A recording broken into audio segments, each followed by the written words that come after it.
Hello and welcome back. Today we have the Boston Celtics taking on the Orlando Magic as the Celtics are going to tie it up at 4, folks. Welcome back as is game 1 of the playoffs for the Celtics and the Magic. So with it now, number 3 finds 34. The Magic goes up the basket, hits the back of the rim, does not go in. It's going to be taken back by Tatum. Tatum finds White. White with it. Finds Porzingis, who goes back to Tatum. Now with his Tatum, goes up the basket, loses it there, and we'll see what they're going to call here.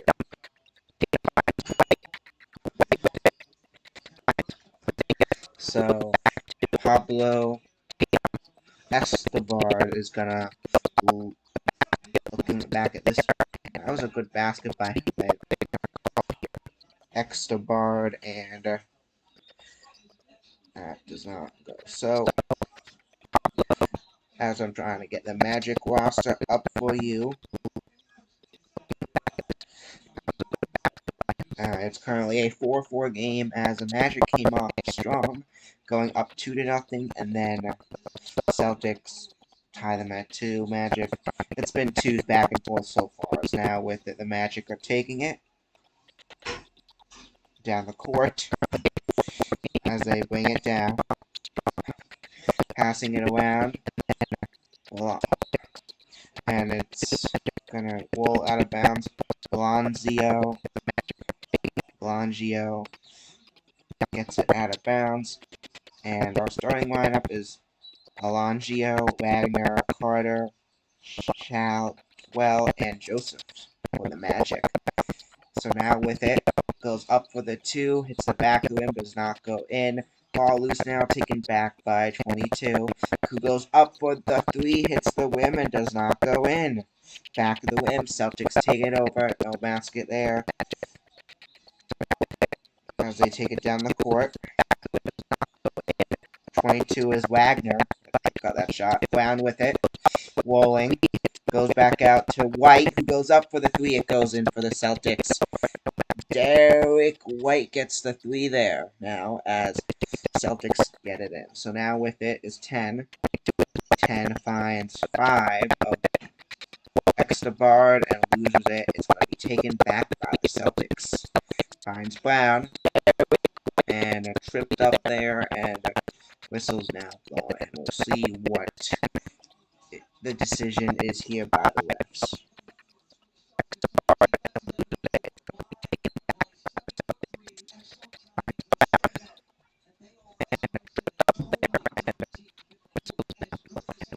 So now back out there, Tatum and Celtics will retain possession as they go it back to Brown. Brown holds on to it, does not try to shoot yet. Brown has it. Easy 2 there, they can move in. Past Tatum there, goes for 3 as well. Brown goes in for the 2. And yes, Brown is going to get a 2. It was an easy 2 there. And the Celtics are going to take a 5-point lead as Celtics have started off 7-0-1 in the last 2 minutes and 18 seconds. As now, heading down the court, number 10 finds 22. That is Wagner. Wagner with it. Goes back out to 10. 10 goes up for the basket, back to Wagner. Wagner with it. Wagner goes back, finds Escobar, who goes up for the 3, and it goes in, but did he get it in time? Yes, they're going to say he got it in time before the shot clock expired. So 9-7 is your score. Magic still very much staying in this game as the Celtics are a much better team going into this matchup, having 20 more wins on the season than the Magic did. So it goes back to Holiday. Holiday with it now. Who finds White. White goes up for the 3, goes around the rim and does not go in as Escobar takes it back. Now with it, Rondo back out to 10, finds 34. 34 is Chadwell. Goes back out to Wagner. Wagner's going to lose it there.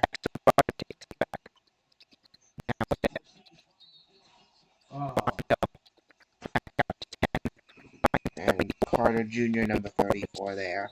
Ball rolls out of bounds, and we'll see what's going to happen here. But we head to our first commercial break, and we'll be right back in a moment.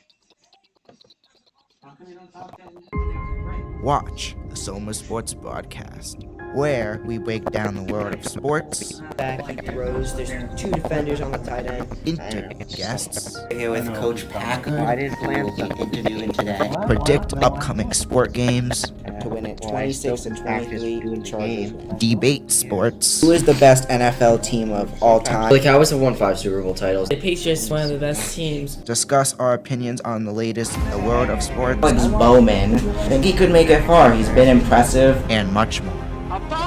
This could be game. I'm with Nicky Duffy. Dean Palzall.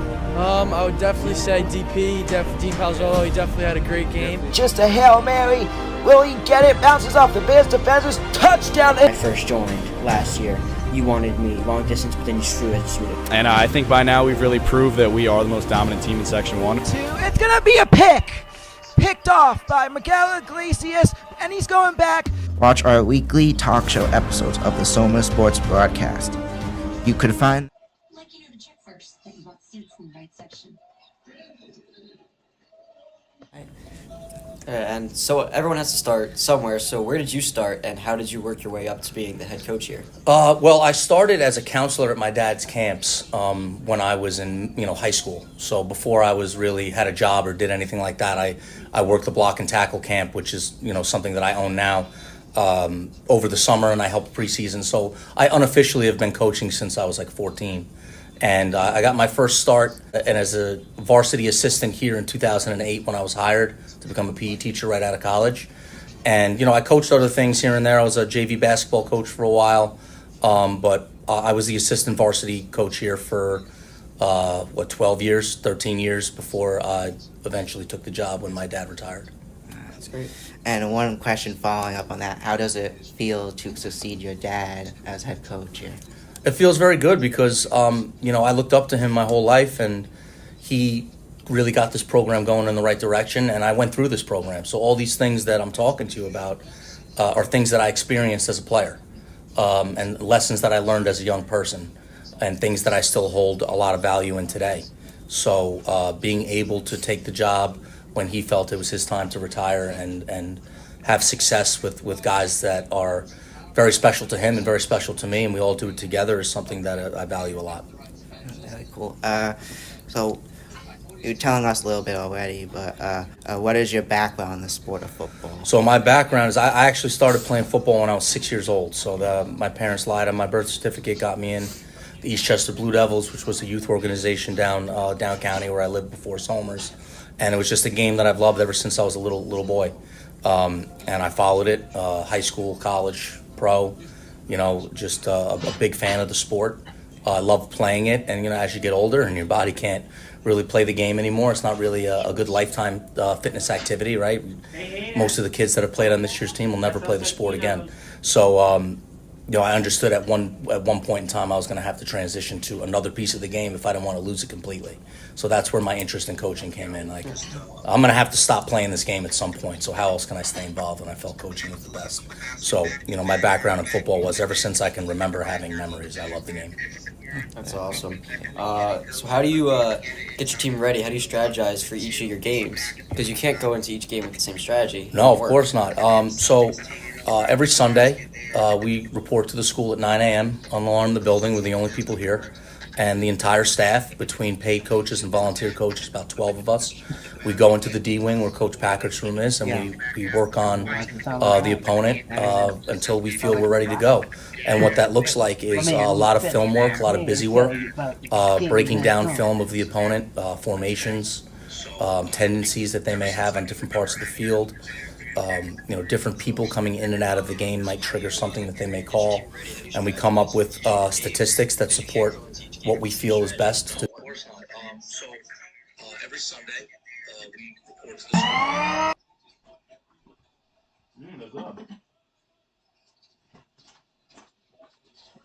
And welcome back now, as with it now, we're back from commercial break. Currently experiencing some technical difficulties with the sound. I'm trying to figure it out, but it's currently a 9-13 game. That's moving around now. Magic get a 3 there. As movement now, Tatum with it. Rolling Tatum. As Tatum goes.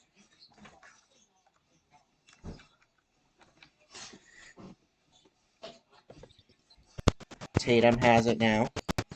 Rolling with it. Tatum as he goes up, and it's going to be taken back by the Celtics, who go up and don't get the basket there. Holiday tries to get it. It does not go in. So now with it, goes up. That is going to be a 3 for White there. A big 3 for White as well. As White gets it in with 4:43 left in the first.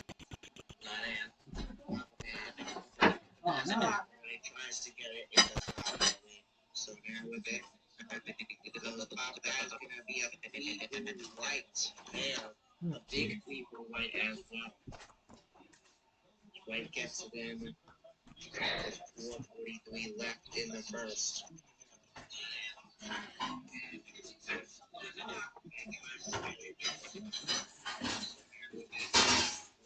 Left in the first. White there. 3 for White as well. White from Trader Joe's. I don't know what to do about it. White gets it in. I just saw them on the dog. 4:43 left in the first. I had at the market. Yeah. Yeah. Yeah, you're right. I remember we've been through those few guys like the D45. I don't know if I've gotten the Trader Joe ones before. I just saw them on the dog. And I got one up. Those ones that over there have cheese all over them.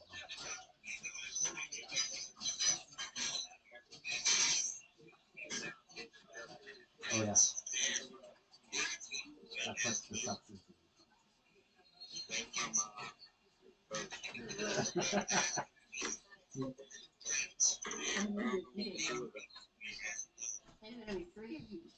Mm-hmm. Legit.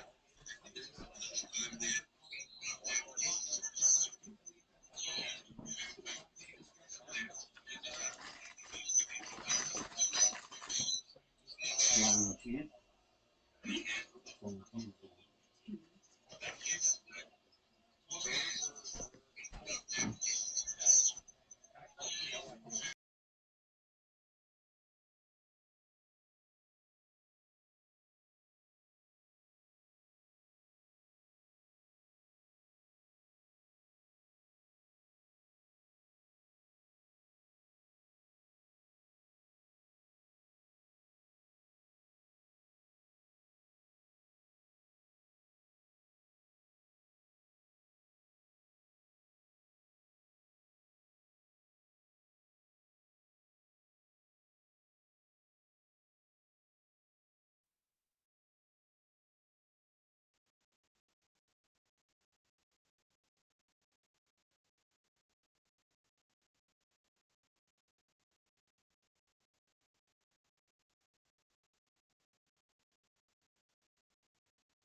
a pass, but Farmingdale is going to be able to pick that up. If you're just getting here up 1-0 early as it's movement around 99, taking it, losing it, and it goes back. It's going to be taken back by the Tuskers. That is going to be the Springfield commit of Logan Ruby taking it down the field fast there now.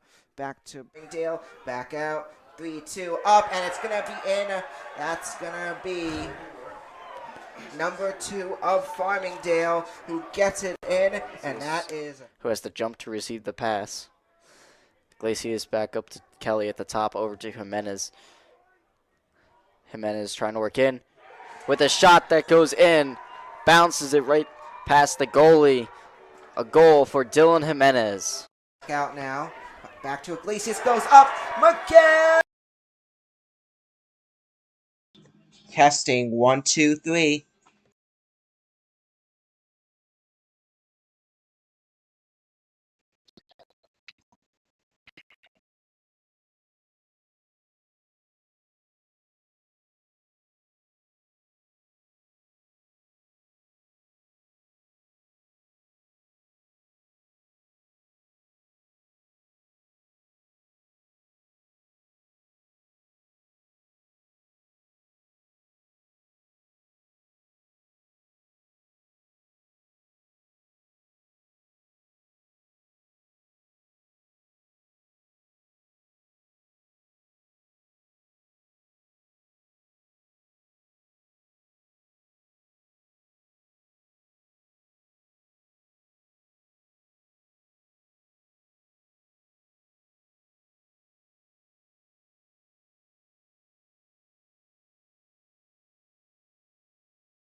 As at the end of the day, it is going to work out as Farmingdale is going to retain possession, getting it down the field now. 16 with it. Back out to 22. 22 tripped up there. Tremendous on defense there. The ball is loose now. It's going to roll, and as the clock does run out, that does To Mason Kelly. Mason Kelly with a shot and scores. A goal for Mason Kelly. Net right now, but with 3 defenders right there trying to prevent it from going. Someone's going to need to sneak it in there as it goes up, and Iglesias does just that as Miguel Iglesias gets it in for the Tuskers, where he is coming back from a injury, so that's why he played less in the beginning of the season. That is why, and it goes in. Tristan, I believe, got it in. That was Tristan Iglesias. And up and down the field, 1:10 left, however, so the Tuskers just need to, as it does go in for Farmingdale. And number 3 gets it in. Somer's most likely just going to waste time here. Yep. Miguel keeping the ball at the top with a long shot on the open net, and Miguel Iglesias, another goal for him tonight. 9-6 Tuskers as the clock ticks down. All right, so I'm here with Dean Palazzolo, Jada Newman, and Cameron Violante. And how do you all feel about yours and the team's performance today? Great. We played our hearts out. It was beautiful. It was awesome. Couldn't have done it better. We played amazing on both sides of the field, especially riding and clearing. Very well said. My friend Sigma Newman just locked in. And what is something you think you and the team can work on after today's game? There's always something to work on. You boys got any? Maybe picking up the ground ball. That's what I'm going to say. Yeah, ground ball work. We can work on that. Absolutely. It's everything. We missed some. And finally, what will you do to prepare for your next matchup? Work harder. That's all it is. Fun day at the golf sim tomorrow. Absolutely. Yeah, the golf simulator. Me and Jaden. That is 1v1 again. We're gonna win. Yeah. All right. All right, well, thank you. Here first, folks. All right, thank you and congratulations on Thank the win. you.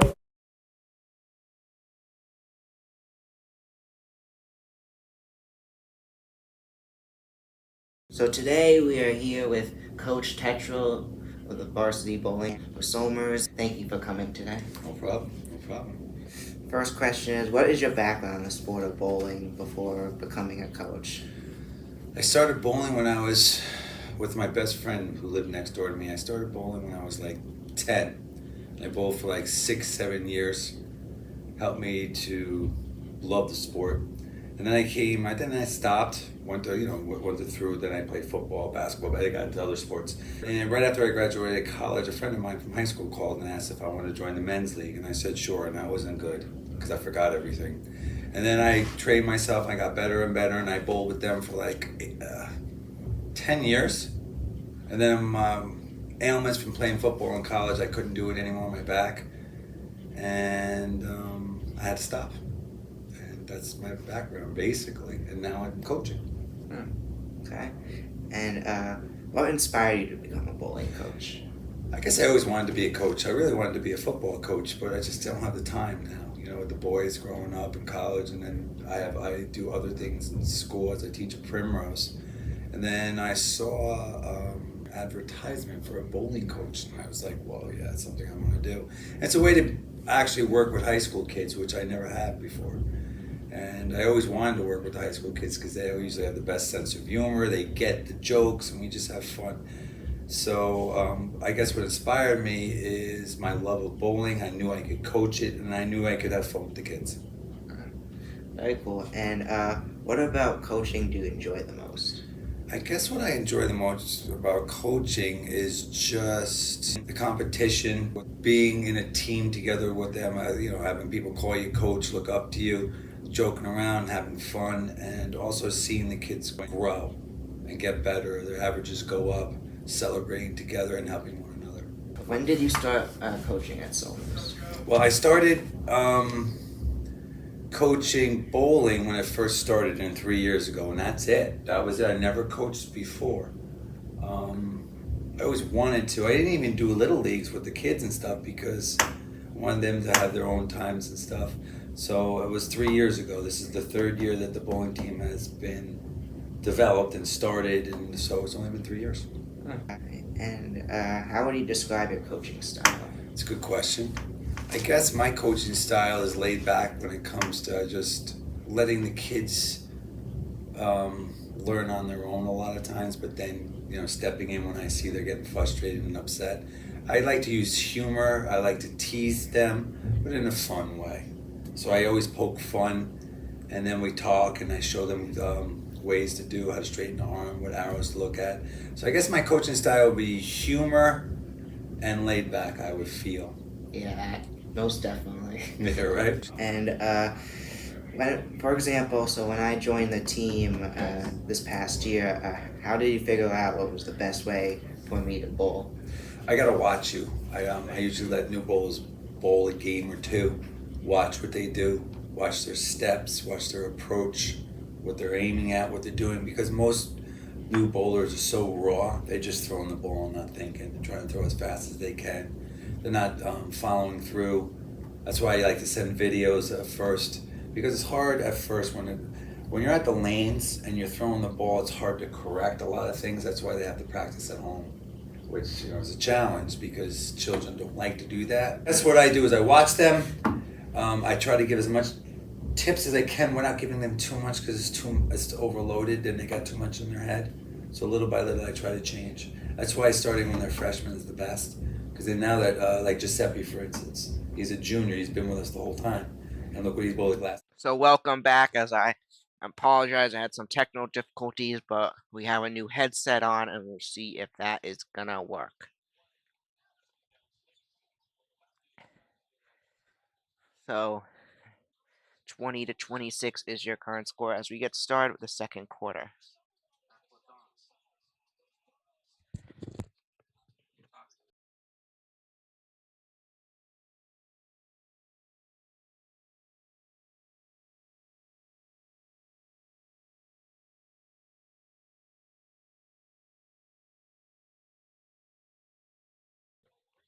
So, welcome back as we get started. We're currently in the second quarter as we were trying to fix the sound system. I had on the highlights from the Somers vs Farmingdale lacrosse game and the interview with Coach Tetro, Somers bowling coach. But welcome back now as we have the Boston Celtics take on the Magic, and so far today, the Magic have been able to keep it close throughout, and we'll see if they're going to be able to hold on as the Celtics have shown throughout the season they are a better team. The Celtics had 61 wins on the season as the Magic had 41. It was a 20-game difference, so I don't know. If you missed it yesterday, I do have the Celtics win the series 4-0, but you never know what could happen, and we'll see. So 11-10 left in the second as we have Pritchard on for the free throws. First free throw is up, and it's going to be good. Now a 27-20 game. Now going up for free throw number 2. As the second free throw is up, and it's going to go in. So 2 free throws for Pritchard there. As now on for Pritchard's now on for his third free throw. As that one goes up, and it's going to go in. 29-20 is the score as Celtics movement down the court. Magic now with it. 0 goes back, finds 22. With it now, that's Wagner, number 22, and pass is going to be deflected, taken back by the Celtics, who go up for the 3. That's Pritchard. Pritchard has been amazing at the 3-point line this year as he gets it in for a 3 there. Now a Kevin McHale to Christopher Bell lead for the Celtics. So Kevin McHale to Christopher Bell is your score now as the Celtics work to get it down the court. And as we head to a quick commercial break, it is currently the Celtics up by 12, and for this commercial break, I'll hang on here. So yeah, this has been a great game so far. The Celtics are taking control early, and we're gonna just take a look at some results so far in the round in the playoffs. So some game results from yesterday. So we had the Pacers take on the Bucks. I got to do that game as well, and the Pacers won that one 117-98. Basically, the Pacers slowly pulled away, and at that point, it was just the Pacers' game to lose, and they dominated. Second game was the Nuggets, who won it in overtime. They were a 3-point game, 110 to 107, and then the Nuggets got the free throws. Jokic threw the free throws, making it a 5-point game, basically sealing it. Clippers got another 3, but that didn't really do much as it was a 112 to 110 victory. And we also have the Knicks take on the Pistons. The Pistons showed up good and went out to a bit of a lead, but then the Knicks went on a 21-point to wind up winning it 123 to 112. And then Timberwolves took on the Lakers last night, and in the beginning, the Lakers looking phenomenal, but the Timberwolves went on a huge one there as well, and it became the Timberwolves game throughout the rest of the game. Timberwolves wound up winning that one 117 to 95.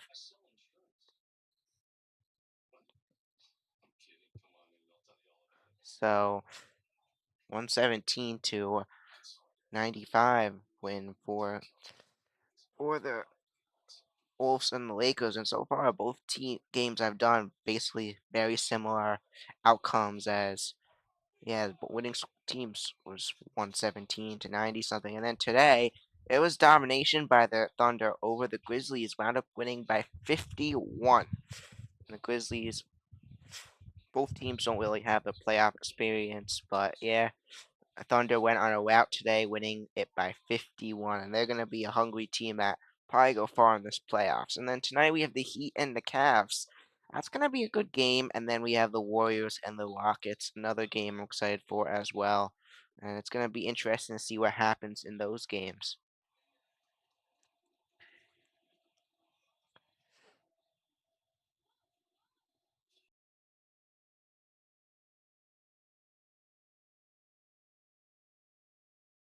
Now on to baseball.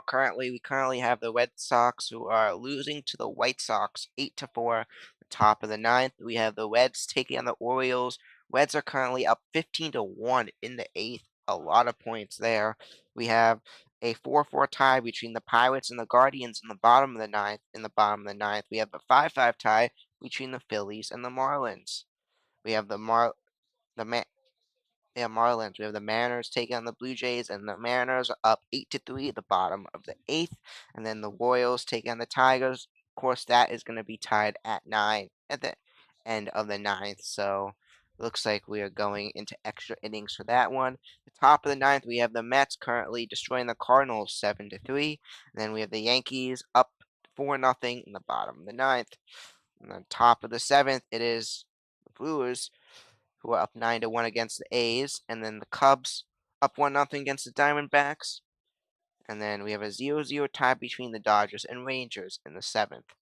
That is your current sports update, as we have movement now down for the Celtics as we're back. Exabard with it. Bonavino back out, finds 22, who's going up for the basket, and it's going to go in. A basket there. That is going to be Orlando Wagner. Gets it in. Movement now. Derek White down the court. Back out to Horford. Now finds Porzingis. Goes up for the basket. Hits the backboard. Does not go in. Taken back by the Magic. The Magic are now taking it down the court. With it. Back to 34. Finds 14. Goes back to 34. 34 is Carter. And it goes up. And it bounces around the rim. Does not go in. Taken back by the Celtics now. So Pritchard with it. It goes back out to Brown. Brown with it. Go around. Back to Pritchard. Pritchard goes up, and it's going to go in for the Celtics. Fraction Pritchard has found the basket a lot today. As it scores now, Paul Pierce to Joey Logano. As a quick basket there, puts it up to William Byron now, as it's a 10-point game again. 34-24 is the score. Celtics bringing it down the court. Offense. The offense chance go up, as there goes Brown, loses it, picks it back up. With it now is Brown. Brown still with it, trying to find an open man, keeps it there, tries to shoot the 2, and that is going to go in for the Celtics. Jaylen Brown gets the basket there. As now, movement, Extabard, Bonavano. With it, is going to keep it, and decides to go up. Just a bad shot there, not able to get my Celtics defense showing up there, and because of that foul, it is going to wind up being free throws, but Celtics defense up there to prevent it. A great move by the Celtics defense to stop that, as now it's going to be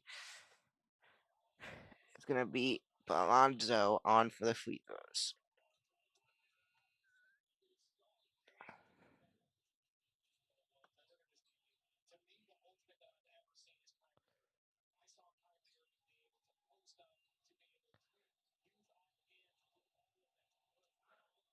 (36-25) is the score. He's on for a second free throw. That's going to go up, and it goes in. So free throw is good there. 36-26 is your score. White takes it down. Here goes Derek White. Moving around. White with it.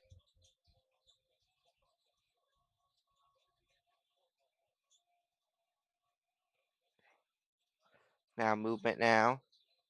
Goes back out. Loses it. Picks it back up. Back out to Alonzo. Alonzo goes up for the basket, and it's going to go in now for the Magic. Taking it now is Pritchard. Pritchard with it. Pritchard keeping it. Now goes back out to White, who goes up for the 3. Bang! It goes in for the Celtics. A big 3 there as the Celtics Derek White gets it in. 39-28 is your score. Movement around the court now. I'm going to take it. 34 back out to 5. Bard back to 3. Goes up for the 3. That's going to go in there. So a 3 there for the Magic now. As we go back, it goes back to a 8-point game. We'll be right back after a quick commercial break. 39-31 is your score. The Celtics pulling ahead, but the Magic not letting them pull away yet. We've got an 8-point game, and we'll be back in a moment. Watch the Soma Sports Broadcast, where we break down the world of sports. Back, he throws. There's 2 defenders on the tight end. Interview guests. We're here with Coach Packard, who will be interviewing today. Predict upcoming sport games. To win it 26-23, the Chargers win. Debate sports. Who is the best NFL team of all time? The Cowboys have won 5 Super Bowl titles. The Patriots, one of the best teams. Discuss our opinions on the latest in the world of sports. Alex Bowman. I think he could make it far. He's been impressive. And much more. A fumble. This could be game. I'm with Nicky Duffy. Dean Palzall. I would definitely say DP, Dean Palzolo. He definitely had a great game. Just a Hail Mary. Will he get it? Bounces off the Bears defenders. Touchdown. When I first joined last year, you wanted me long distance, but then you threw it. And I think by now we've really proved that we are the most dominant team in Section 1. It's going to be a pick. Picked off by Miguel Iglesias, and he's going back. Watch our weekly talk show episodes of the Soma Sports Broadcast. You could find them on YouTube and Spotify.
Now heading down the court now.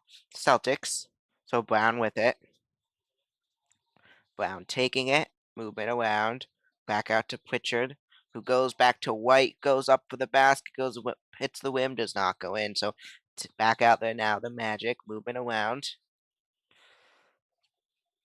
Spalonzo with it. Goes around Horford. Guard by Horford there. Goes back out.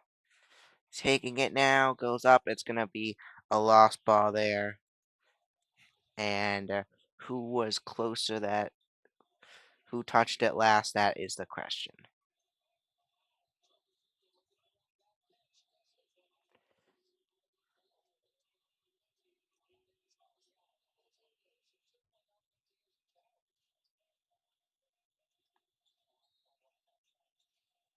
So now moving back out, Magic throw back out, back to 34, finds 3, goes back out to 5. Lonzo's up with a 3, and that's going to go in for the Magic. A great 3 by the Magic, and it goes in. Movement now down the court. Here comes Brown. Brown holds on to it, goes back to Horford, who loses it. Whistle blown now, and we'll see what the call is here. So Cornette does check in for the Celtics as well in there, as Pritchard comes out, and so does Holiday.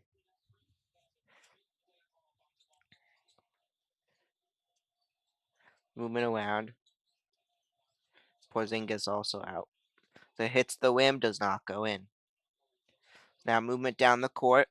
10 with it. Brings it back. Goes back to Bronzo. Bronzo with it. Pablo Bronzo. Goes back out to 2, who shoots the 3. That goes in for the Magic. Now back to a 2-point game as the Magic making this one close. 9:01 for the Magic in the last 2 minutes and 11 seconds. That's now movement down to White. White has it. White back to Tatum, who finds White back up for the 3, and that goes in. Derek White gets it for the 3. A big 3 for Derek White now, as movement now, Bronzo. Pablo Bronzo up, goes around the rim, and that is going to go in. 39-42 is your score. So now Brown with it. Here goes Brown moving down the court. There goes Brown, goes back out to Cornette, who goes to Horford. Horford back out to Brown. Brown with it, goes up for the basket, and Cornette is there to help it go in. And that is now going to make it a 5-point game again. Yeah, moving down the court is Pablo. Pablo with it, spreading out. We got 3 out on the left, 10 out on the way as Pablo goes up for the 3. That is going to go in. A 3 there for Balonzo, as now it's going to be a 2-point game. Pablo Balonzo has had a great game, 19 points today, as he has been key for the Magic today. Magic,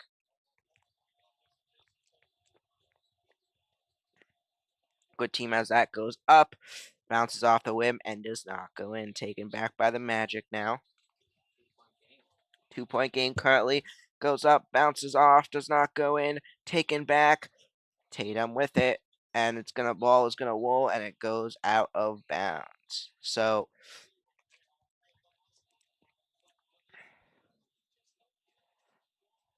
Pablo with it there, just looking back at that amazing 3 there, moving around, tricking up the Celtics defense there to catch them off guard if they were going forward, and then got them caught off guard, so he was able to get an easy 3 with less distraction. So now Magic taking it down, moving around, Bronzo. Here goes Pablo. Pablo gets it, gonna lose it, picks it back up. Alonzo goes it back out. Back to 2, and it's going to be stolen by Tatum. Tatum with the steal there as now movement. Cornette finds Holiday. Back to Brown. Brown with it now. Goes up for the basket. Rim, and does not go in. So Pablo with it, and he's going to throw it out of bounds, but no, they're going to grab it. 3 grabs it right before. Goes back to 2. Tries to get the 3. That does not go in, but Magic with the rebound now. 10 with it. Goes back out to Pablo.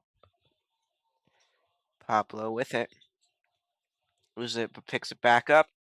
As it goes up for the 3, hits the back of the rim and does not go in. Now the Celtics taking it down the court. White. Holiday finds White. As here goes White now. Movement down the court. Back out to Tatum, who goes up for the three, goes around the rim, does not go in. So three throws it back out.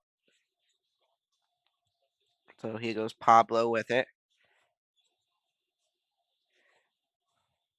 It's coming around. Pablo movement. Goes back out. Lose it, but he's going to get it back. Now three up for it. And that's going to go in. A three there. And folks, after that, it's going to be a lead for the Magic. Magic take the lead now. As movement down. White with it. As we're heading down. White. Back out to Tatum. Tatum goes up for the two, and that's going to go in. A two there for Tatum now. Back, and the Celtics head back into the lead. A close game, only 1 point currently separates the score. As the Celtics were up to as many as 12, and Magic currently only down by 1. They were up by 1 a moment ago. So, looking back at that play, we had White who found Tatum, and Tatum was and got Tatum in position to grab that two before falling. Great job there by him as we now head back out.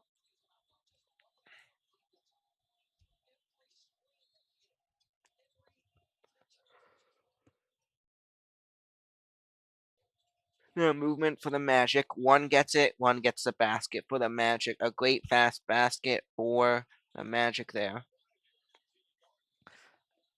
As they now take a 1 point lead. Magic playing the Celtics tough here as Tatum goes up for the three, hits the back rim, does not go in, but it's going to be Pritchard it's going to be Porzingis who gets the rebound before I think it was called. It's going to be Magic ball after all said and done. So Magic are going to take over.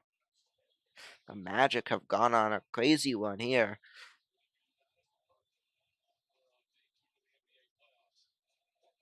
On day 2 NBA playoffs, we've had some crazy games so far and some surprise ones as well, like the Timberwolves last night and the Pacers coming out dominating the Bucks. But the basket is going to go in for the Magic. Now up to a 3-point game. Taking it out down the court is Tatum. Goes back out to Pritchard. Whistles blown with 39 seconds left in this first half. It's been a rough going of things as of late for the Celtics, though, in the last few minutes in this game. Magic have really been getting it down the field and playing great basketball in this quarter especially. So now Porzingis with it. Movement around, loses it, picks it back up as Porzingis goes back out to Tatum. Tatum goes up, back out, and now that's up for the three, and it's going to be short. A short one there with 25 seconds left. See who's going to continue.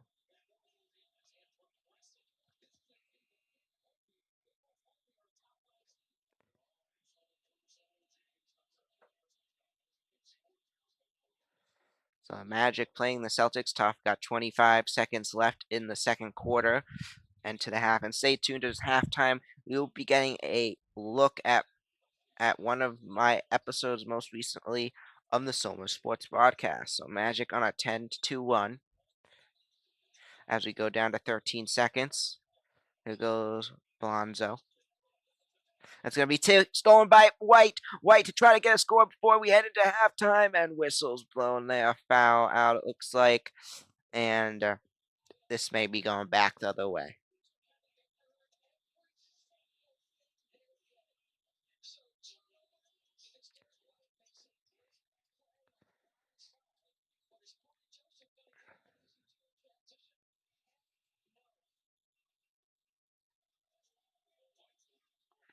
So now White on for the three throws.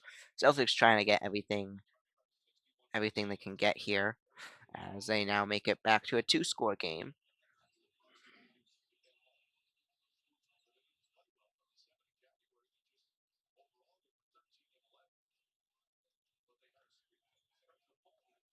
Now on for his second free throw. is White. So get the game into halftime as White goes up. Second free throw goes up and goes in. So now throws it back out of the Magic with it, as they're going to let the clock run out, and that will do it for the first half as we head into halftime now. The score is 49-48. The Magic have a 1-point lead.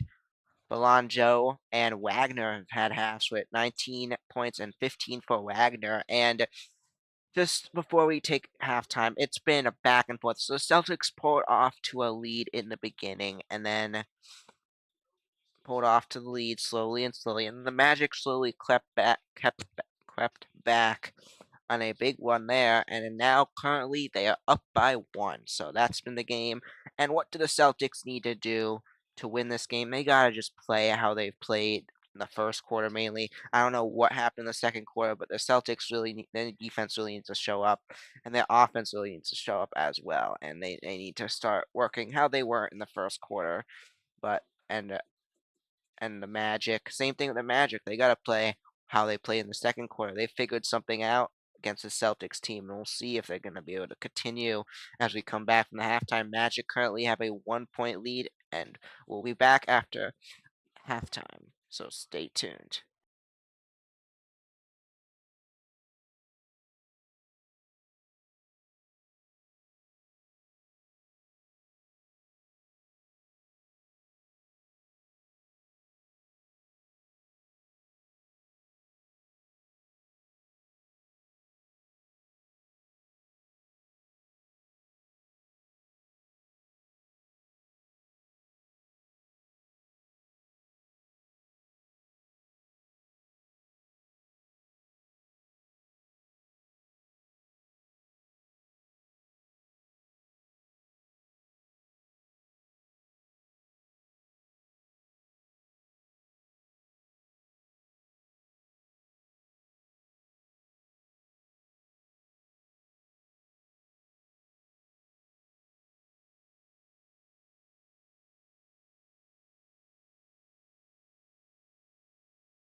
And I'm here with Brandon, Philip. Let's take a look at only Soma Sport update for this week.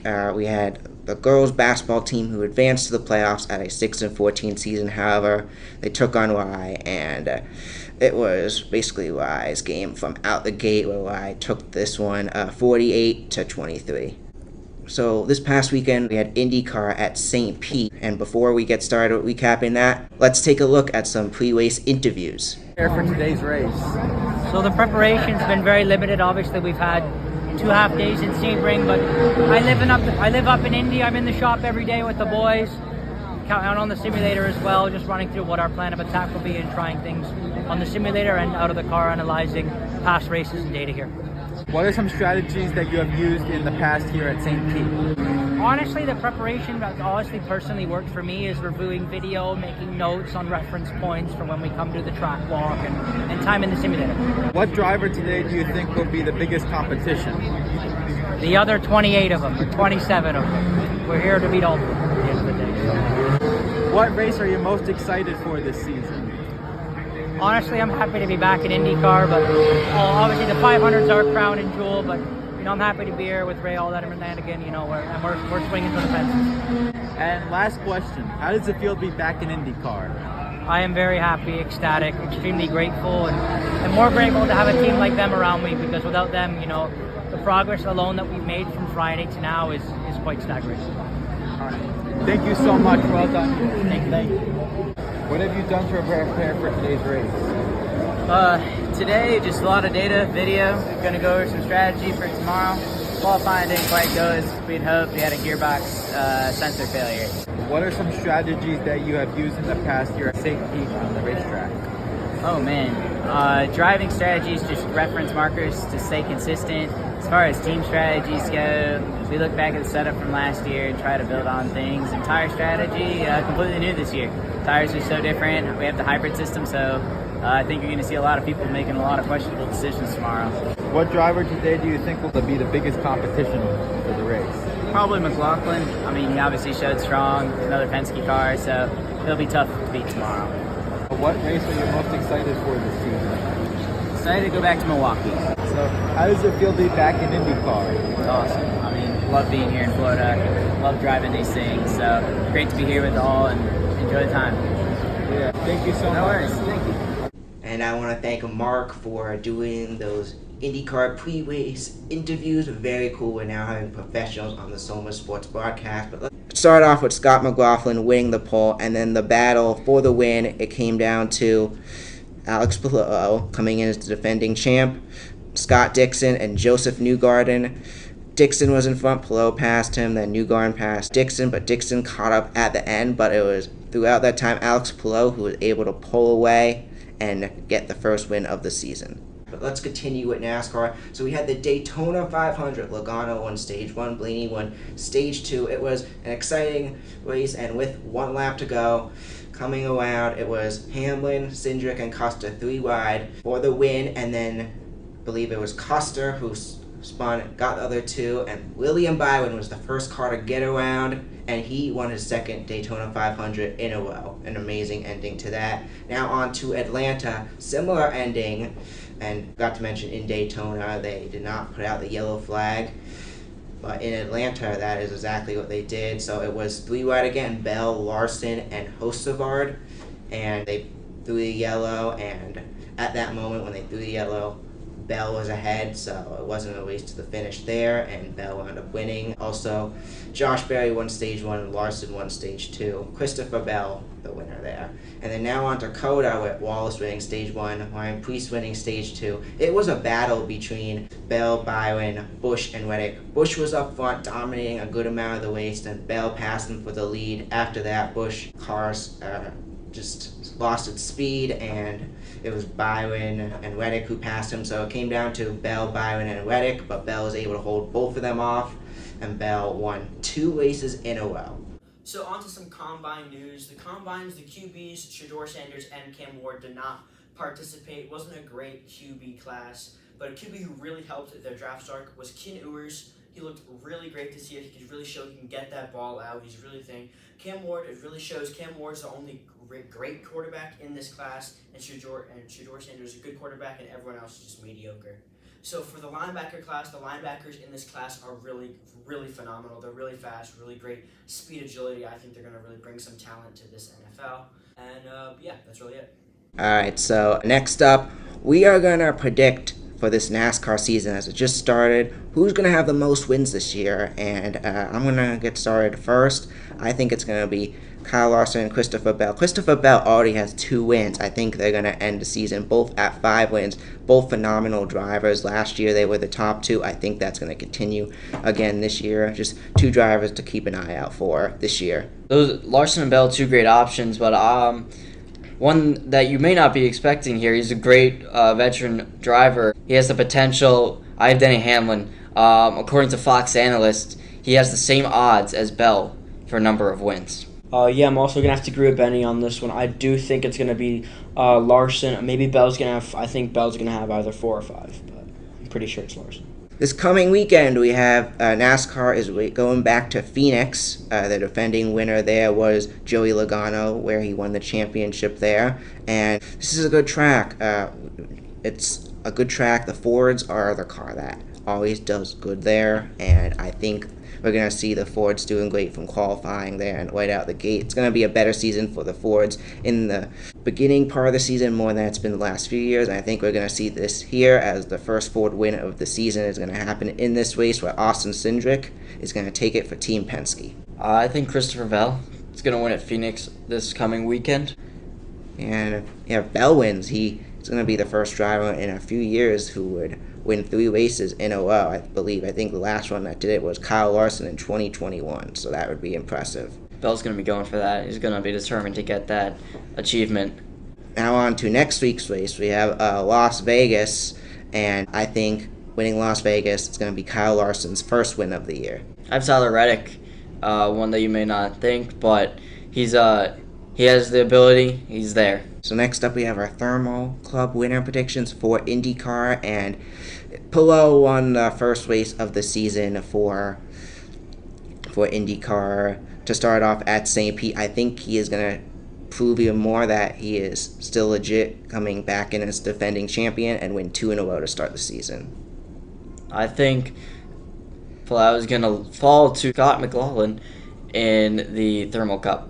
So now on to our NFL news. So firstly, Deebo Samuel has been traded from the San Francisco 49ers to the Washington Commanders for a 5th-round pick. People are saying that the 49ers were fleeced, just gave up a star receiver, but tensions were high in the locker room with Deebo, and I think it was great for them to part ways, and the Commanders get a new wide receiver, too, to pair up with Terry McLaurin. The Vikings are not expected, and it's according to the Vikings, they're not going to franchise tag Sam Darnold, so that either means they're going to be working on a deal with him or they're moving on from him. Interesting to hear what happens there. And the Jets have released Devontae Adams. Curious to see where he goes. The Bengals have confirmed franchise tag their second star wide receiver, T. Higgins. So he will be staying with them, and let's see if any other teams are interested or where he's going to go. More recent news, the Seahawks have decided to release Tyler Lockett after being pushed down after the season to the number 3 receiver, basically, on the Seahawks, with DK Metcalf and Smith Najigma up higher. DK Metcalf is requesting a trade. And we also have Max Crosby staying in Las Vegas. He is now the highest paid non-quarterback of all time. I believe it's a 3-year, $102.2 million deal. So he's going to be staying there for a while with Pete Carroll. And more big news, the Chargers, as of last night, have released Joey Bosa. Interesting move there.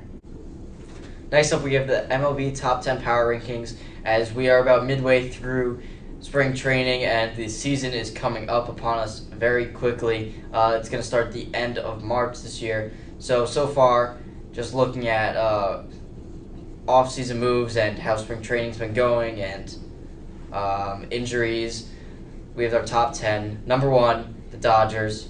Number 2, Phillies.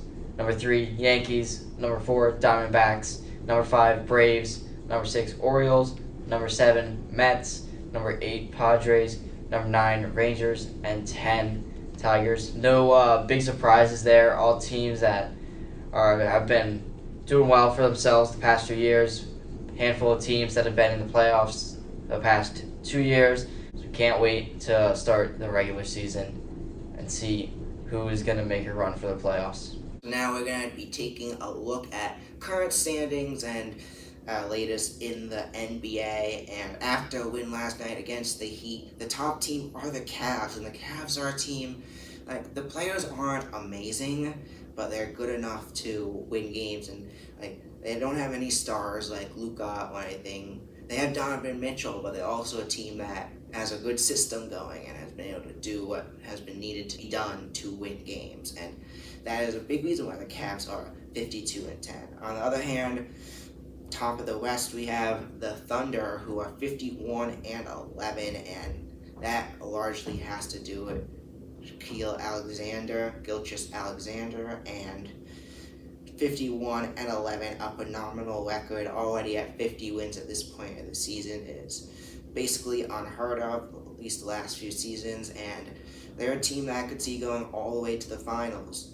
Number 2 in the East now, we have the Boston Celtics, a little bit more off from last year, still playing phenomenal, but just putting their record next to their Cavs record, it's not as impressive, but this is still a team to look out for. They're still playing phenomenal basketball with 44 wins and 18 losses. Not as great, but still been able to get it done, and I think this is going to be a team that I could see making the finals, and they could beat the Cavs as well. They have beaten the Cavs a few times this season. A rough loss a few days ago against the Cavs for the Celtics, but I think they could beat them come playoff time.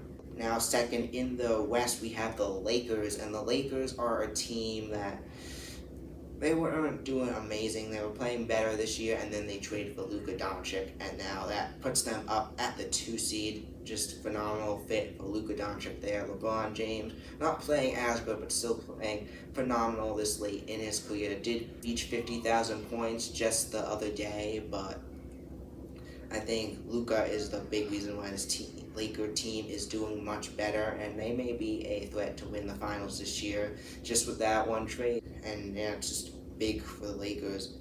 Third in the West, we have the Nuggets, the 2023 champions. This is always a team to look out for. Jokic not having as a good season. Like, he's still playing phenomenal, but not as good as Shaquille Gilgeous-Alexander, so he's probably not going to win MVP this year. But 40-22, third in the West, a great team. And then finally, the Knicks, 40-21, similar to the Cavs, just not doing it as good. Obviously, a team that isn't filled with stars like the Celtics, but they have a good chemistry going, and they've been able to get the wins, and that's what matters. All right, starting off with our free agency predictions. First off, we have Sam Darnold. I think he's going to stay with the Vikings. I mean, some other teams, for example, the Jets, they could definitely use, bring him back, maybe see what other potential he's got, but I think he's going to stay. Yeah, I agree. I think the best move for him and the Vikings is for Sam Darnold to stay there. They found a quarterback who played phenomenal with this team. The team's not changing much. I think they should not change it even more and keep their most important player, as that obviously it worked out last season, and I think he stays with the Vikings. Yeah, he's going to stay with the Vikings. It just doesn't make sense for him to part ways with them right now. And next up, we have Drake Greenlaw from the 49ers. I see him going to the Commanders this offseason. Another potential location, I think the Bengals will pick him up. Yeah, I also do agree with Benny. I do think the Commanders could use some more help. I mean, they already got Debo from the... So welcome back now as we're starting the second half, and we're off. So Brown goes to Brown. It's going to be for the 3. So Brown gets the quick 3 from Porzingis, and he's going to get the 2 there. So still getting started now. So now with it is 22. 22 with it. Movement around. That's Wagner. And does not go in there as Celtics are going to take it back. Good start the second half for the Celtics, now currently up by 1 here as it's been a 2-0 game so far this half. Movement around. Tatum with it. Tatum shoots the basket, hits the backboard, does not go in, and Celtics need to work on getting more baskets as that has been a struggle throughout this one.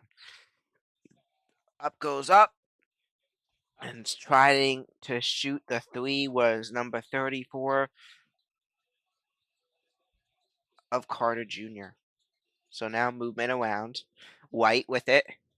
Goes back out to Brown, who goes up for the 3. Hits the rim, does not go in. So now 10 with it. 10 back out to 22 of Wagner. Wagner with it. Movement around. Wagner goes back to 3. And as it goes up, around, and that does not go in. So ball comes down. It's going to be, looks like it's going to be the Celtics ball.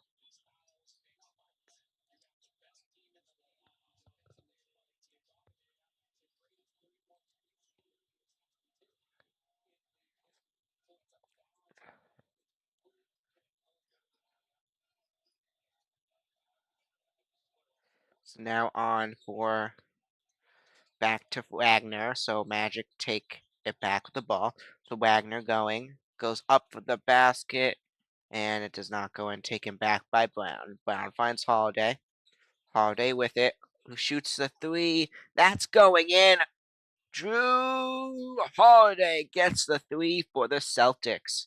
So it's been a great start, a 5-0-1 to start off the third quarter for the Celtics.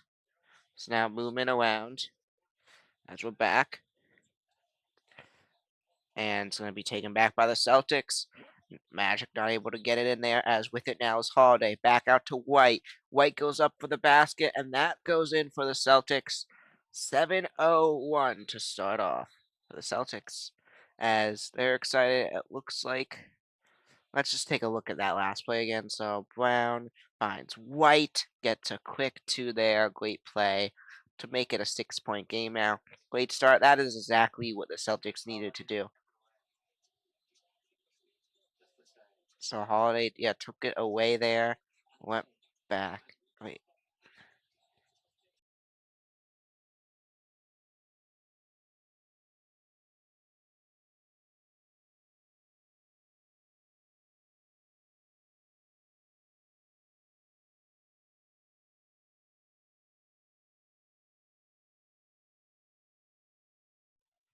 A 3 for Derek White. What a play for Derek White. As let's just take a look at this again. So Holiday goes back to White, who's looks like it's gonna be a foul as well. And White goes up for the 3. A great play for White there. As now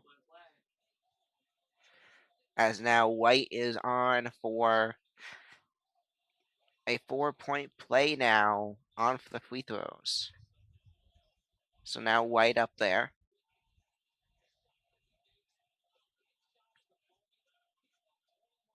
First free throw going up for White. As that one goes up, and it's going to go in. Now a 59-51 game as the free throw goes up. As that is a 4-point basket there. So now with it, 10 back out to Balanzio, and tries to get that out, and it's going to be,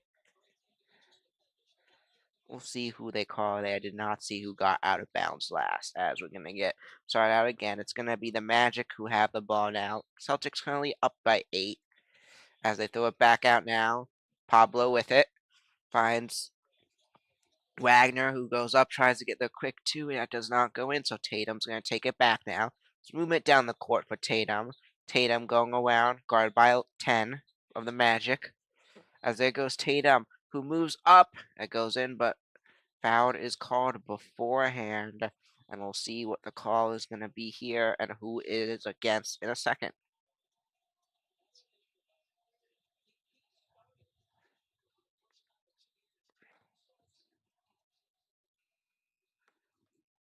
Now checking in is going to be number 0, who comes in for number 10 for the Magics. So it's been in this second half, the Celtics down by 1. They have come out swinging, and they have really shown up in the second half. So now with it is Brown. Brown with it tries to lobby it to Porzingis. Ball rolls out, and looks like it's going to be the Magic's ball. It's actually going to be free throws here.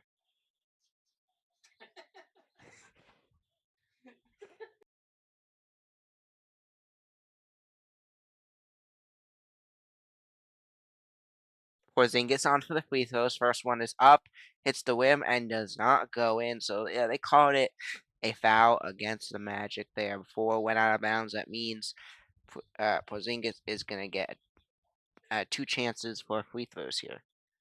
So now on for free throw number 2. He did not get his first one. You do not want to miss the first one in basketball. The second one, however, does go in, making it a 9-point game. So now movement down. Wagner with it. Celtics on a 12-2-1 start of the third. Goes back out to Wagner. Finds Exabard.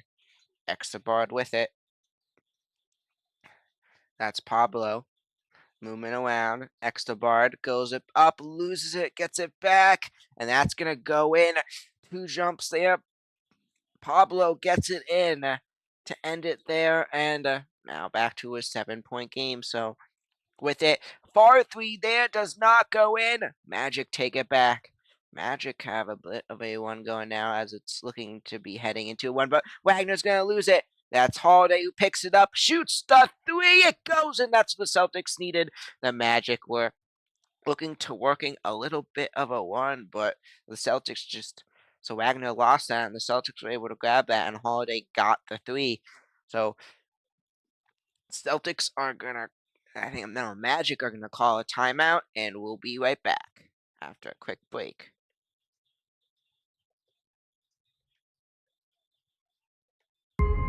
Watch the Soma Sports Broadcast, where we break down the world of sports. Back, he throws. There's 2 defenders on the tight end. Interview guests. We're here with Coach Packard, who will be interviewing today. Predict upcoming sport games. To win it 26-23, the Chargers win. Debate sports. Who is the best NFL team of all time? The Cowboys have won 5 Super Bowl titles. The Patriots, one of the best teams. Discuss our opinions on the latest in the world of sports. Alex Bowman. I think he could make it far. He's been impressive. And much more. A fumble! This could be game. I'm with Nikki Duffy. Dean Palzolo. I would definitely say DP, Dean Palzolo. He definitely had a great game. Just a Hail Mary. Will he get it? Bounces off the Bears defenders. Touchdown. When I first joined last year, you wanted me long distance, but then you threw it. And I think by now we've really proved that we are the most dominant team in Section 1. It's going to be a pick. Picked off by Miguel Iglesias, and he's going back. Watch our weekly talk show episodes of the Soma Sports broadcast. You can find them on YouTube and Spotify.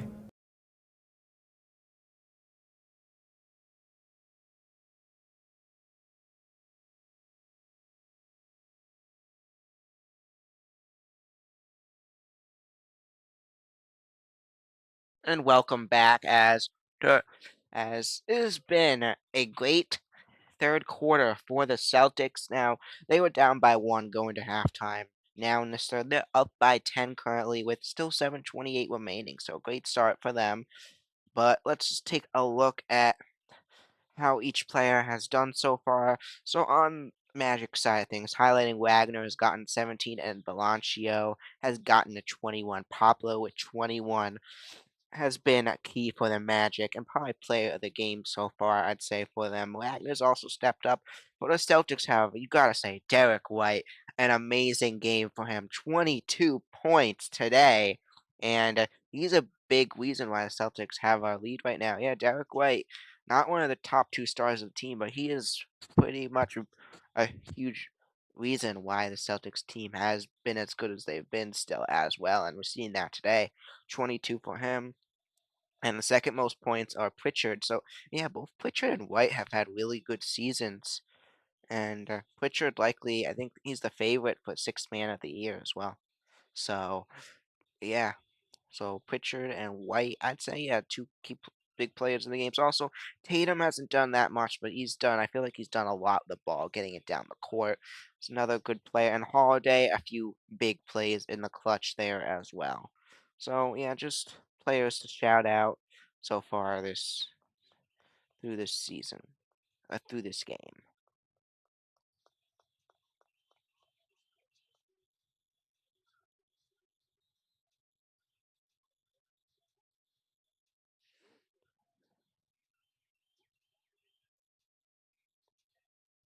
So we come back now, and cool to see. I just saw us place on a few places around the TV, a few places around Boston where I've been in the last 2 years as well. So cool seeing that. But we're now back out there as we're back from the commercial break. So movement now around for Wagner. Takes it, finds Pablo. Pablo with it, goes up for a quick 2, goes around the rim, does not go in. Celtics working together, start of the third, goes back out to Brown. Brown with it now. Brown taking it, who goes up for the basket, slides through the basket, the rim, does not go in. Taken now back by Wagner, so Wagner with it. Wagner goes around, finds 0, and the whistle is going to be called.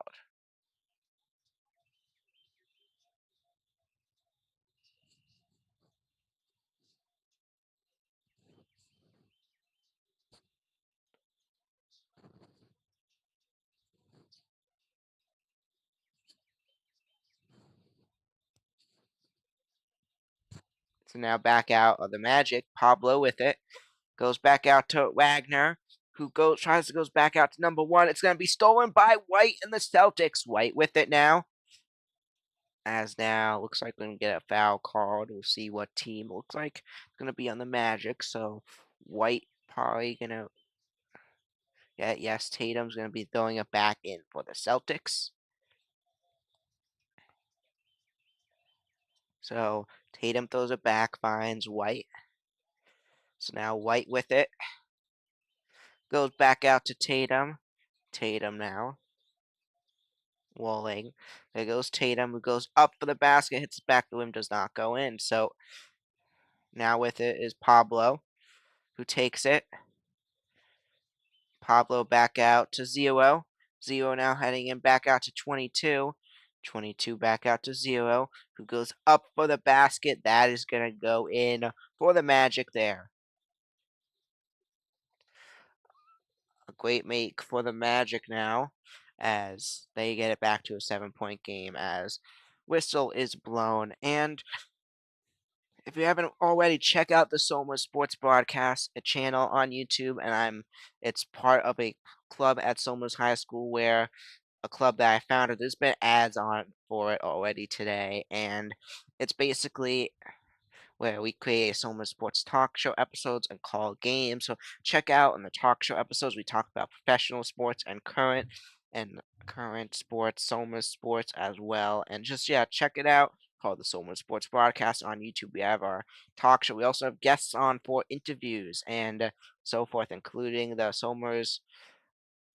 New York State varsity football champion head coach from this year, and a few players from the New York Giants on as well.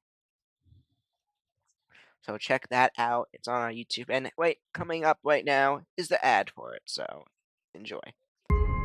Watch the Soma Sports Broadcast, where we break down the world of sports. Back, he throws. There's two defenders on the tight end. Interview guests. We're here with Coach Packard, who will be interviewing today. Predict upcoming sport games. To win it 26-23, the Chargers win. Debate sports. Who is the best NFL team of all time? The Cowboys have won 5 Super Bowl titles. The Patriots, one of the best teams. Discuss our opinions on the latest in the world of sports. Alex Bowman. I think he could make it far. He's been impressive. And much more. A fumble. This could be game. I'm with Nikki Duffy. Dean Palzall. I would definitely say DP, Dean Palzolo. He definitely had a great game. Just a Hail Mary. Will he get it? Bounces off the Bears defenders. Touchdown. When I first joined last year, you wanted me long distance, but then you threw it. And I think by now we've really proved that we are the most dominant team in Section 1. It's going to be a pick. Picked off by Miguel Iglesias, and he's going back. Watch our weekly talk show episodes of the Soma Sports Broadcast. You could find them on YouTube and Spotify. And welcome back as we head into the playoffs, I'm going to highlight a few teams to look out for in the playoffs. So first off, yes, we got the Boston Celtics.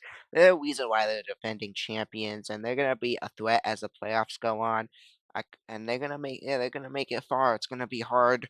It's going to be hard. There's going to be some opponents that may be difficult challenges for them, but I realistically believe that they are the best team, at least in the East. I think in the East and the West. Thunder may be up there, but I really think the Celtics are definitely a team to look out for. And next are the Thunder, another team to look out for. 68 wins is not a joke. This is a phenomenal team, and they're going to make it far. Yes, they don't really have that much experience in the playoffs, and that may catch up to them against teams like the Lakers or more so the Nuggets. But yeah, Nuggets as well are going through some things with just firing their head coach. So it's really we really don't know what's going to happen. It's going to be interesting playoffs. Another team to look out for. You saw them. If you caught my broadcast last night, another team that's been phenomenal, the Timberwolves. They made it to the Western Conference Finals last year. You're forgetting that. This is a good team that is built to go on a run. Yes, they lost Towns, but they do have Julius Randle, and they also have DiVincenzo on the bench, and they have some other great players who've stepped up this year. They still have Gulbert. This is a great Timberwolves team that's gonna make it far. And those are just some teams to keep an eye out for. I think great teams in the playoffs as well, and I would be saying the Magic if they didn't trade Luca away for a side of fries. But we're back now as it's Porzingis goes up, and that's not going in. So with it now, the Magic, Pablo, back out to 0, goes back out to Pablo, stolen away by the Celtics. Here goes Pritchard and White. What a season both of those have had. Especially Pritchard has improved in so many ways, helped the Celtics offense in so many ways, getting a lot of threes. They had the record for most combined threes in a game, something like that, as that's Holiday who gets the 3 there for the Celtics. 9 points today for Drew Holiday as he gets that 3. So now with it, Magic. Pablo throws that back out to 0. That's Jalen Suggs. Back out to Pablo. Pablo still has it. Goes to 1, and it's going to be lost. Taken back by Pritchard. Pritchard with it. Goes back out to Brown, and that is going to be a quick 2 there. What a play. Pritchard finds Brown and gets it in. Brown with the assist there. Pritchard with the assist there as movement for Pablo. Goes up for the 3. That's going to go in for the Magic. A great play, getting it down the court fast, and Pablo getting in position to get that 3 there. So Pablo, great 3 there. Now back to Tatum. Tatum goes up for the basket, finds Porzingis, helping it to get Tatum in position to push it in, helping Porzingis there. So now Celtics make it a 11-point game as they bring it down, and that's going to be denied as Celtics take it back. Brown with it. There goes Brown, who goes up for the basket, does not go in. Rolls off, and now Jaylen Brown comes on up for the free throws.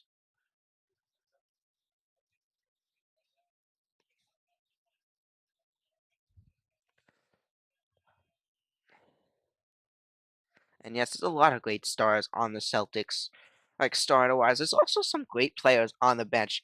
Sam Hauser, for example, a player that we used to play. He used to be the player that, I don't know, why is he in when he came out off the bench in 2K, but he's really improved, and he's had some great games this season coming in, and like not just this season, like throughout the last few seasons. He's a great player that's gonna be a star in the league, I think, for a long way to come. And I feel like if he was on any other team besides the Celtics, or mostly any other teams, or a good amount of teams in the NBA, I feel like that he could start on.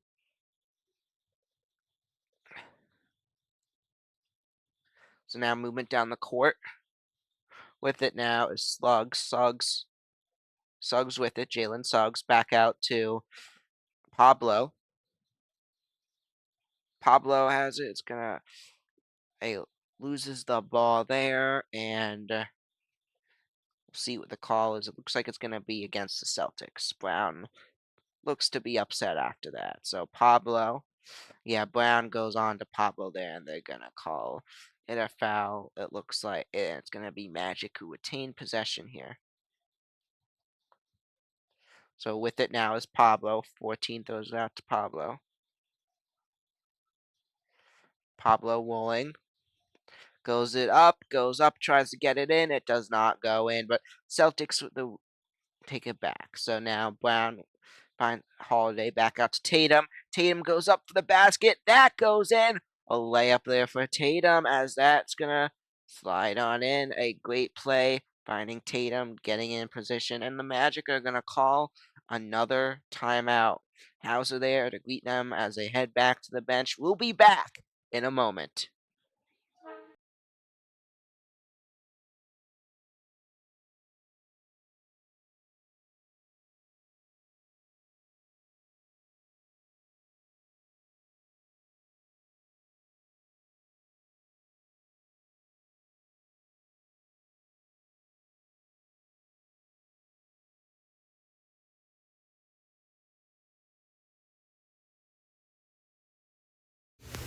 And Quinones goes in the back, but it goes to Kaimeg across the court. Finds Spano up for the basket, and it goes in. Back out to 33. Sorry, to Lima, who is good for the 3 points. Williams out far, but he chooses to go with Wallace. Wallace goes over the rooms, but Rosa knocks it out of the air. A quick pass to Philip Santor, looking for a layup. No good, but he is fouled. Oh, number 24 to inbound. Cordovez. He inbounds to Rooms, but it's bounced around, ends up in the hands of Cohen. Back up to the top to Wallace. Wallace up for the 3. Wallace's 3 is good. Martin going up for the 2, and it goes in for the Tuskers. As Santos, Spano, and Monahan, some of the seniors, Chris Decker, and basically the rest of the other team will be back, but it's gonna get the 3. Man, we got O'Brien. The ball goes to O'Brien, now to Decker, up for the basket, it goes in. Santora up for the 3, and it goes in for the Tuskers. To go to Santor, swings it over to Kaimeg, back to Santor, up for the 3. 3 is good. Philip Santor with another 3-pointer. Into Spano, Spano up for the layup, but no good. Spano gets his own rebound. Out to Santora on the corner. Up for three. Three is good. Santora is good. As they've really shown up today. Spano with the ball now. Back to O'Brien. Finds Santor. Santor with the ball. Decides to keep it to Spano. Back to Quinones. Up for the three, and it goes in for the Tuskers. Stolen by Kai Meg. Over to O'Brien. O'Brien goes for the layup. No good, no foul. Finds Spano in the middle off the rebound. Spano, good for 2 points. The basket winds up throwing it to Rosa, who goes up for the two, and it goes in. With the defense and knocked down by Timmy Monahan. Ball rolling around. And welcome back now, as with it we currently have Pablo and the Magic. So welcome back from the commercial break. 2:33 left in the third. As Pablo goes up, and that's not going in. So Celtics take it back. Movement down the court. It's Tatum who finds Porzingis, shoots the three. That's too far and does not go and bounces out. But did Pritchard touch it before it goes out of bounds? That's the question. We'll see who they will the ball to.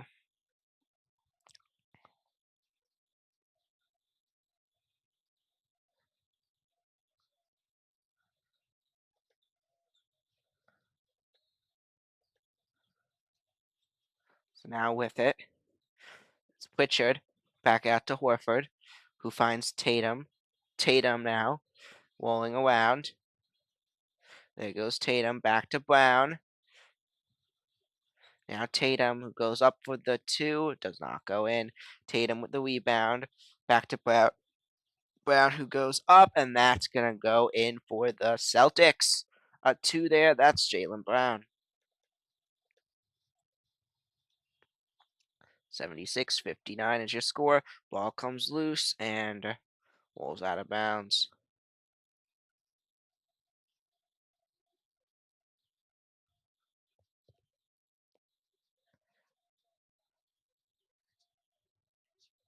So now Wagner is going to throw it back in for the Magic.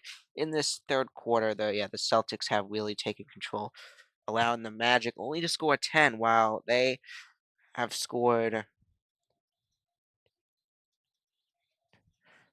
28 points. So 28-11 is how this quarter has looked. As now Holiday finds Pritchard rolling around. Pritchard back with it, back out to Horford. Horford going, who goes up, tries to get a quick through two. It does not go in. We have not seen Horford on the court that much today, but in now, trying to get that basket. Cornette also in. Interesting move there by the Celtics as Holiday tries to go up for the two.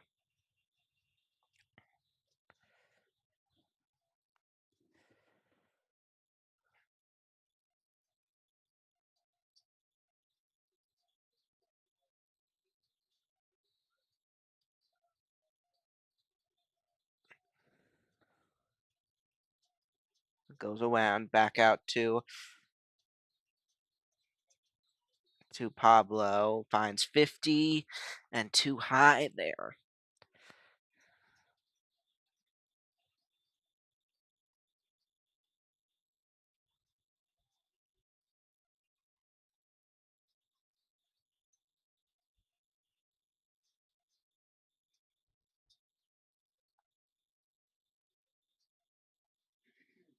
It's now on for the three throws. That's number 50 for the Magic.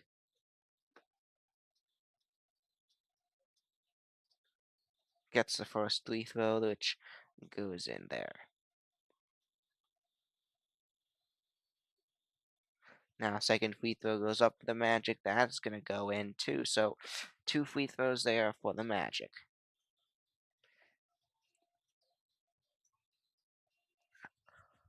Taking it. Brown. Movement for Brown. Trying to find where to go. Now Brown with it. Goes back to Pritchard, who goes up for the three. And it's going to be short there. So Pritchard had it. Guarded by Anthony, number 50, who goes back to Horford, back to Pritchard. Now Pritchard trying to find the opening and gets it. and tries to get it. It's going to be short, however. So now with it, that's Anthony. Back out to Pablo. Back out to Wagner. Goes up for it. And helping it in, that's going to be number 34, who helps them get the basket in. Number 34 of Carter.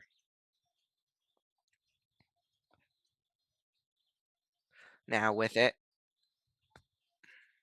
Brown throws it up, but play is called dead before then.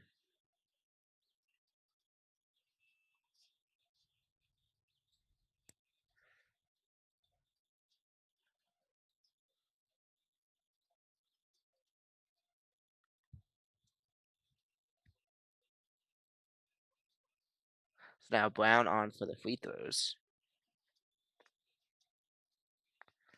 So Brown goes up, and the first free throw is going to go up, and it goes in, making it a 77-65 game. Now back out to a 12-point lead.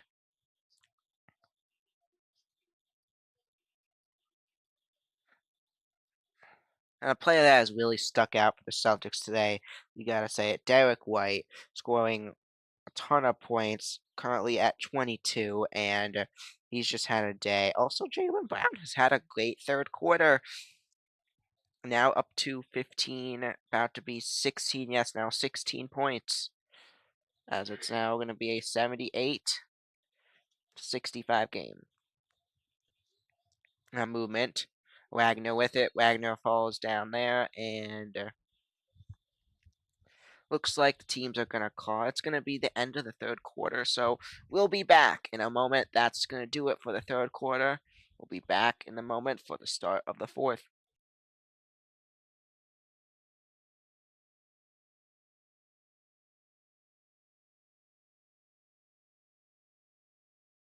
The court finds Spano up for the basket, and it goes in. Back out to 33. Sorry, to Lima, who is good for the 3 points. Williams out far, but he chooses to go with Wallace. Wallace goes over the rooms, but Rosa knocks it out of the air.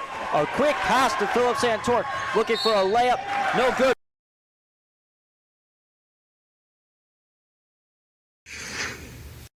On one side of the court. Monahan now with the ball. A lot of movement with the ball as we get down to... Passes it over to Justin Parks. Number 2. Another sink by Jack. With the ball, it's Quinones. To Decker. Back to Spano, and Decker. Looking around. Goes up for 3. And gets in as he's partially unguarded. Number 2, Hiltzley up. And gets in. Jack Hiltzley in the paint. Throws over to his brother. Gets up for 3 and gets it in for Hendrick Hudson. Finds Santor. Santor now with the ball. Back to Quinones, who goes up for the 3, and it goes in for the Tuskers. And almost gets a 3. 5 seconds on the clock. Goes around the rim. Stolen by Justin Parks. Gets up for 3. And Parks by getting it way across the court fast. And they get it in. What a play. Still outside 3-point. Recovers the ball. Throws it way far over to Hilsley. Number 4, Emery. Gets it in for a 3-pointer. Santor now with the ball. Shoots the 3. It goes in. Philip Santor gets the 3. This drive. And Philip Santor gets it for the Tuskers. A much needed 3. Taken back by Kennedy. Kennedy Brown with a hard fall. Emery gets a Hendrick. Santor finds Decker. Now Spano with the ball. It's gonna go. It looked like it was Hen Hut's ball, and it's gonna go in. 2 points. What a comeback! Taken back by Hen Hut. It's now Hen Hut's ball. 65-64 is the score. Holding down. Finds Spano. Back to Santor. Up for the 3. This is game. Still. My hand.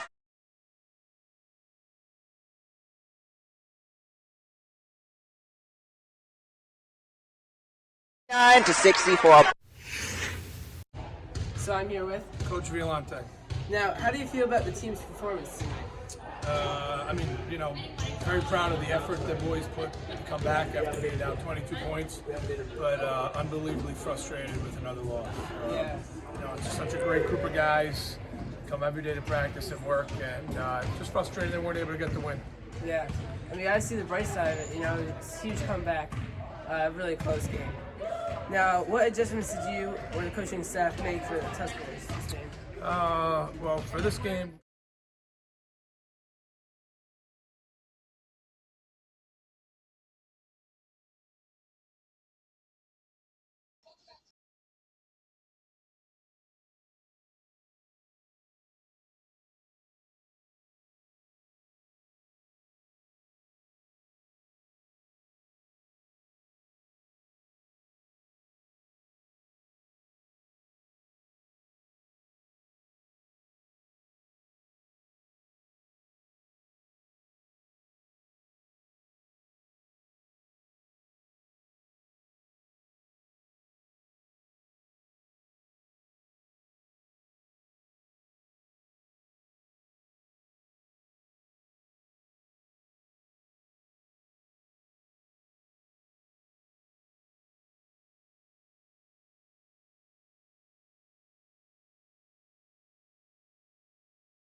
Mr. Parks gets up for three, and Parks by getting it way across the court fast, and they get it in. It's gonna be the start of the fourth in this one.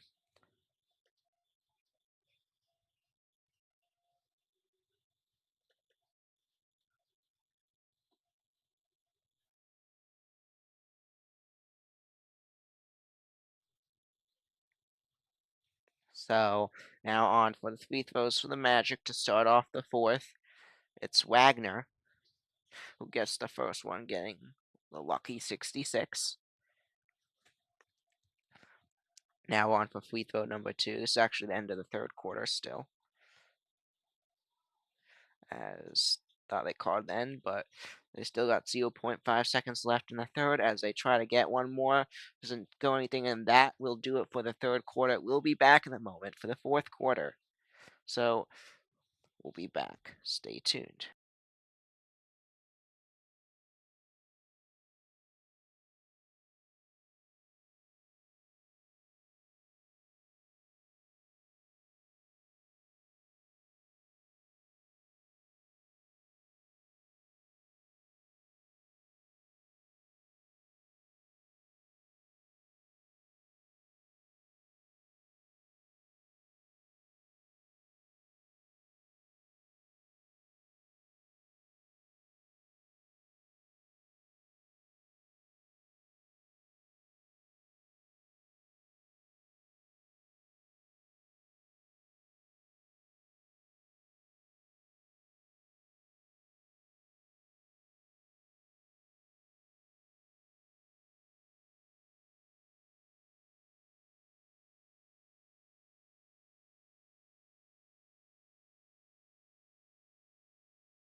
That's going to be a quick basket there for the Celtics, making it an 83-69 game.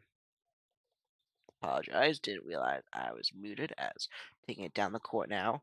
As taken back now by Horford for the Celtics, bringing it down the court, tries to shoot the three, finds Porzingis, and the three goes up and in now. As now, it's going to be an 86-69 game. They find Pritchard there, and a great three there. So goes back out to 2.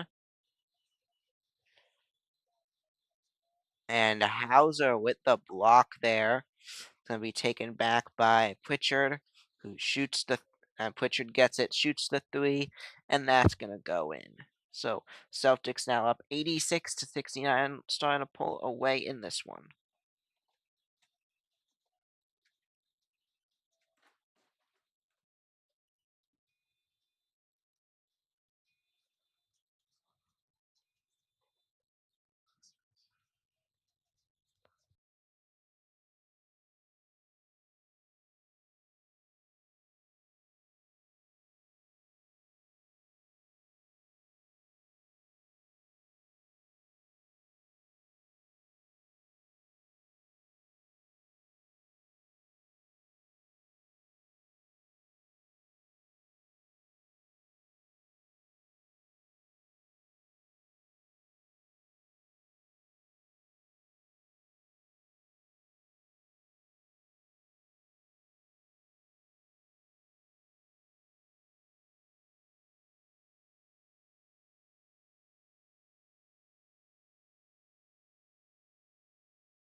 And welcome back. As in this game, this in the second half, it's really been domination by the Celtics, and Celtics have figured out a winning formula in the second half, and has been able to dominate over the Magic. Magic have only scored 20 points since in the second half, while the Celtics have scored 38. So it's been a pretty great job by the Celtics.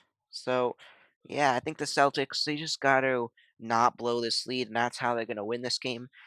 With the Magic, however, they gotta figure something out, and they gotta figure it out fast. Figure out how they were playing in the second quarter, get that back going, and try to get back into this one. But it's gonna be tough for the Magic, and we'll see if they're gonna be able to get it done.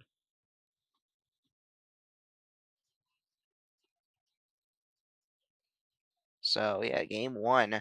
And if you don't know how basketball series works, basically it's a 7-game series, but it's whatever team wins 4 games first, because 4 games would win the series, and there's really no point of going on after that, because the same team would win the series. But yeah, that 7-game series goes to whoever wins 4 first. So now 34 with it, back out to Pablo, who goes up for the basket. That goes in. So Pablo gets it for the Magic, getting the game back down to 15.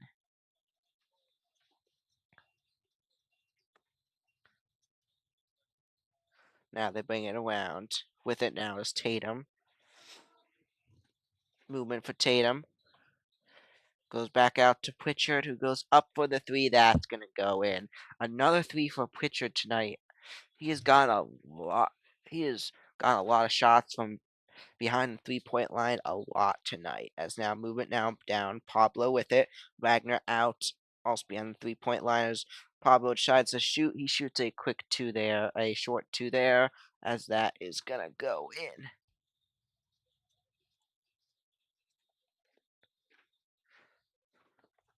Now down the court. With it now is Tatum. As Tatum goes up, a 3 bounces off the back of the rim, does not go in. Tatum, despite the Celtics' great game today, Tatum has been missing a lot of baskets. as it hits the backboard, does not go in. Taken back by Horford. Horford back out to Pritchard. Pritchard goes back out to Hauser. Hauser back out to Pritchard, and Pritchard does not get this three as it bounces off the back of the rim and does not go in. As now back with it, Pablo with it. Pablo rolling. Pablo goes up, bounces off the backboard. Celtics take it back. No score there again as it goes out of bounds. Celtics obviously touching it there last, and it's going to be the Magic who take it over. However, they may have called, yeah, it looks like they're going to call the foul on the Celtics, I think, actually, as it looks like from here. The TV angle looks like, yeah, White is just, that's going to be a foul. And I think, yeah, Pablo's going to be on for the free throws. Never mind. So they do not call that. Looked like they were going to call it there. But now Holiday with it. Back out to Tatum. Tatum goes up the basket. Another one for Tatum does not go in. Now Tatum's down and going to be helped up by his teammates. And now Tatum on the ground.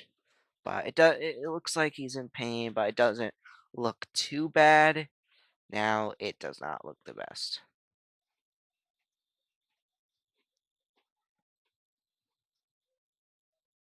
As Tatum is down, and we will be back in just a moment. As we hope Tatum is okay.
Watch the Soma Sports Broadcast, where we break down the world of sports. Back, he throws. There's two defenders on the tight end. Interview guests. We're here with Coach Packard, who will be interviewing today. Predict upcoming sport games. to win it 26-23. The Chargers win. Debate sports. Who is the best NFL team of all time? The Cowboys have won 5 Super Bowl titles. The Patriots, one of the best teams. Discuss our opinions on the latest in the world of sports. Alex Bowman. I think he could make it far. He's been impressive. And much more.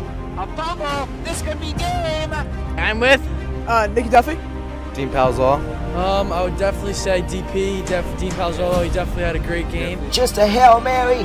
Will he get it? Bounces off the Bears defenders. Touchdown. When I first joined last year, you wanted me long distance, but then you threw it. And I think by now we've really proved that we are the most dominant team in Section 1. It's going to be a pick. Picked off by Miguel Iglesias, and he's going back. Watch our weekly talk show episodes of the Soma Sports broadcast. You could find them on YouTube and Spotify.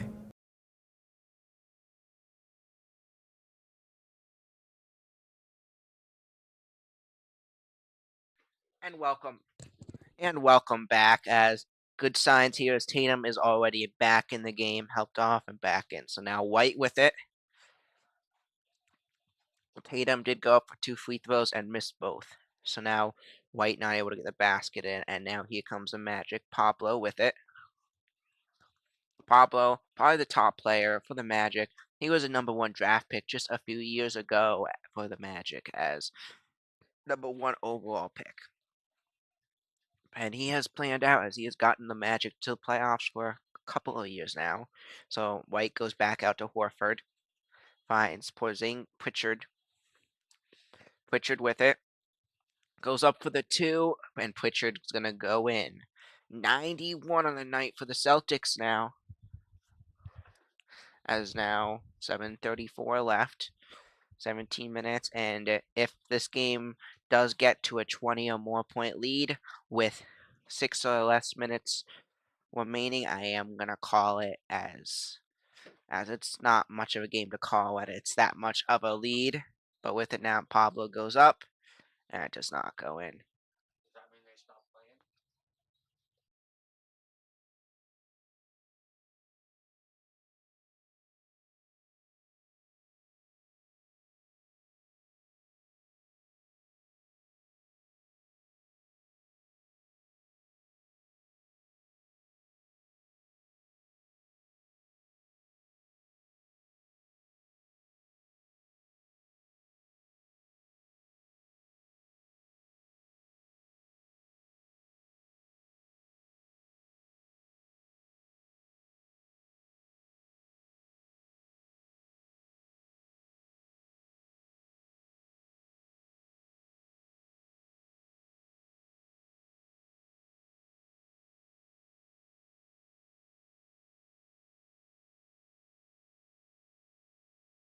For his second free throw, that's going to go up, and that does not go in. So Pablo's second free throw does not go in there, as it's going to remain 74-91 game. So now with it, Celtics back out to Tatum. It's going to be taken back by the Magic now. 6:59 left, as here goes Pablo with it. Pablo goes up for the basket, and that's going to roll on in there for the Magic. So Horford back out to Pritchard. With it now is Pritchard. So with it, Pritchard with it. Back to Tatum. Guarded by Wagner. Pablo out there as well. On the defense as Tatum goes up for the 3. The big 3 for Tatum. Was just on the ground a few moments ago. Back up and now gets the 3 there. And great to see even after he missed those 2 free throws. That's going to help make up for it. And Tatum, he's not had his best game, but he's been great with the movement of getting the ball down the field. Only 13 points today, however, point-wise for him. But it's helped a lot as he moves the ball down the field there. Again, Tatum with it. Movement for Tatum. Guarded by 1. As Tatum takes it. Tatum goes up for the basket. Hits the backboard. Does not go and taken back by Pablo. So Pablo with it. Goes up for the 2. And that goes in. Quick 2 by Paulo. And now making it a 78-94 game. So now Horford with it, finds White. White goes up for the 3, and that goes in. Folks, 97-78 is your score now. Bringing it down the field is Wagner. Back out to 14. Derek White has had a day with 30 points as that basket wound up not going. Celtics and White are going to take it back. White with it. Movement around. There goes White, who goes up, goes around the rim, does not go in. Now with it is Edwards. Pablo. Pablo. Goes back out to number 1, who goes up for the basket. That's going to go in for the Magic. A big basket there. As now is going to go back to a 16-point game. So now movement now. With it now is Holiday. Holiday with it. Going around. Goes back out to Horford. Goes up for the basket. That's going to go in for the Celtics. Al Horford, as much little time as he gets when he is in the game, he is a big part and always is there for the Celtics and able to still score points even at his age today. So now movement Pablo. Pablo with it. Goes up, goes back, finds Wagner. Wagner who goes up for the 2. That's going in. Wagner gets the 2 there. Goes back out to Holiday. So now Celtics back with it with Holiday. Drew Holiday, before he came to the Celtics a couple of years ago, he used to be on the Bucks, as he did win the 2021 championship with that squad as well. And he's a 2-time champion, and he also won the 2024 championship with the Celtics. As Tatum goes up for the basket short there, that's going to be taken back by the Magic. Now Magic with it. Paulo with it. As it's going to be a timeout called with 3:23 left. We currently have a 16-point game, and we'll be back after a quick highlight reel of Somers varsity basketball.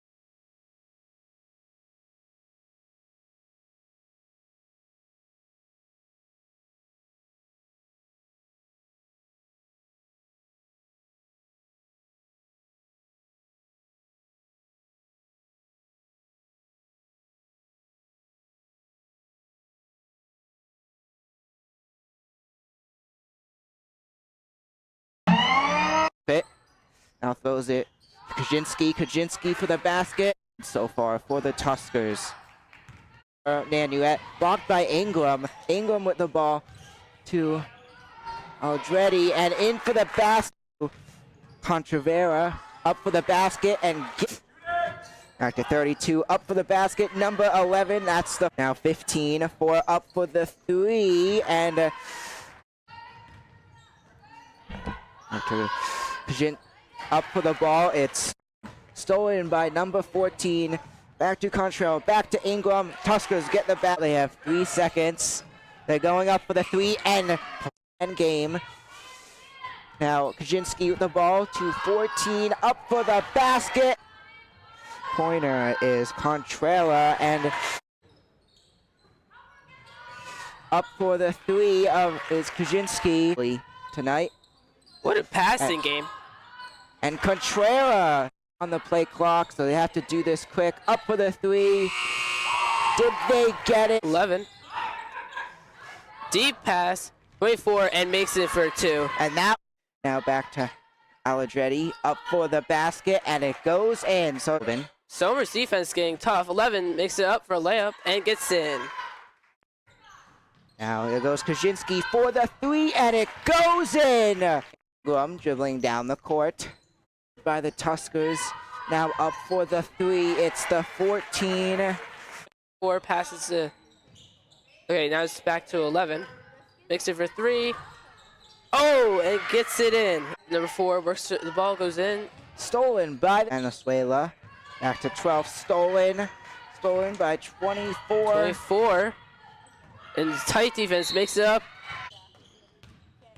Back to 11. Up for the basket.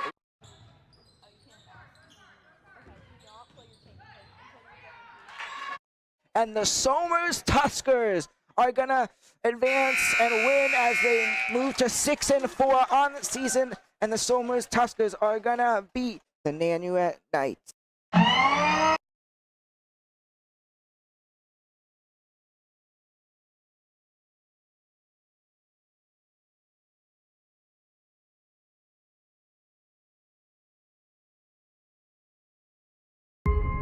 Watch the Soma Sports Broadcast, where we break down the world of sports. Back, he throws. There's two defenders on the tight end. Interview guests. We're here with Coach Packard, who will be interviewing today. Predict upcoming sport games. To win it 26-23, the Chargers win. Debate sports. Who is the best NFL team of all time? The Cowboys have won 5 Super Bowl titles. The Patriots, one of the best teams. Discuss our opinions on the latest in the world of sports. Alex Bowman. I think he could make it far. He's been impressive. And much more. A fumble. This could be game. I'm with Nikki Duffy. Dean Palzall. I would definitely say DP. Dean Palzolo, he definitely had a great game. Just a Hail Mary.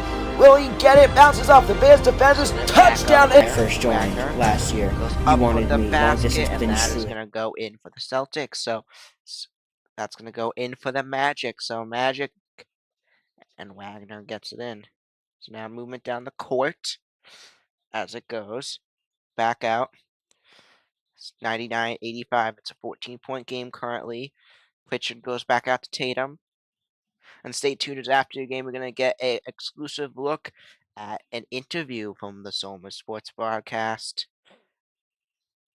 So now Celtics are going to get the basket there, putting up 101 on the night, getting triple digits here in this one. So 101-85 is the score currently as we take a moment here.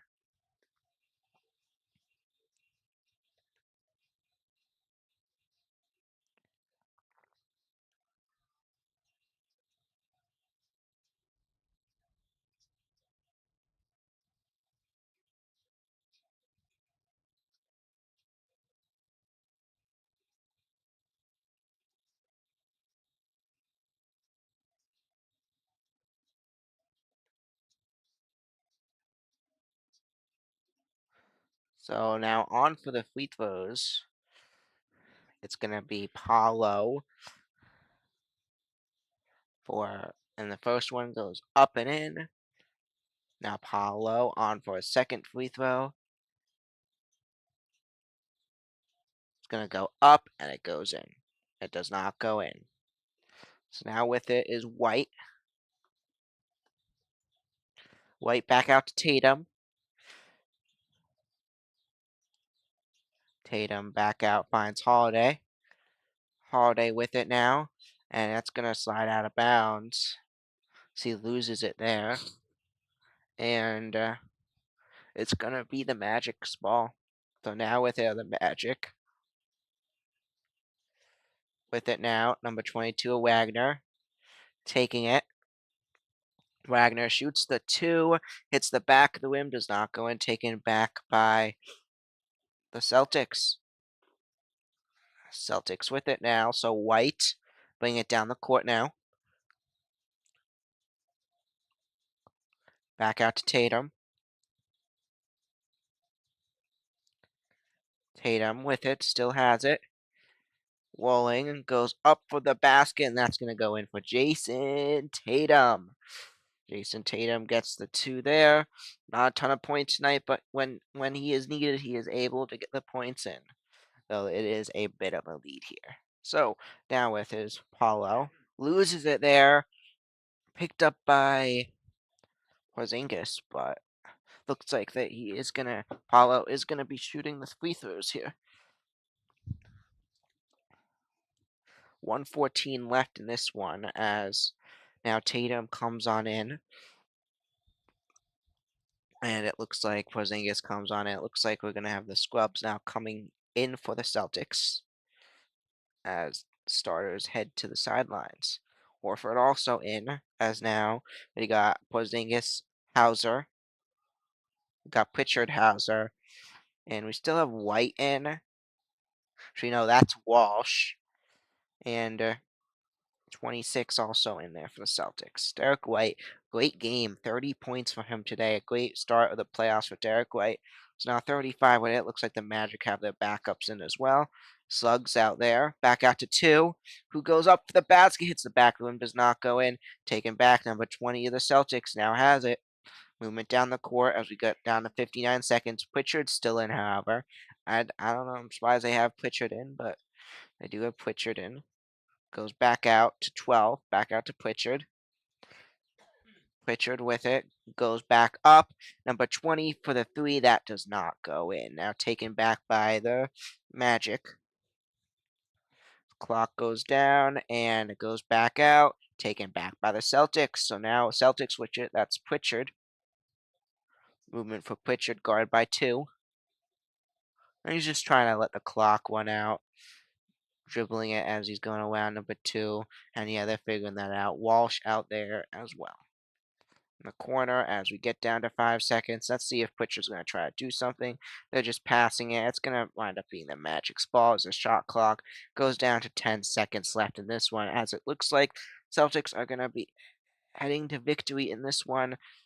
As with 10 seconds left, the chances that the Magic are going to come back are basically 0.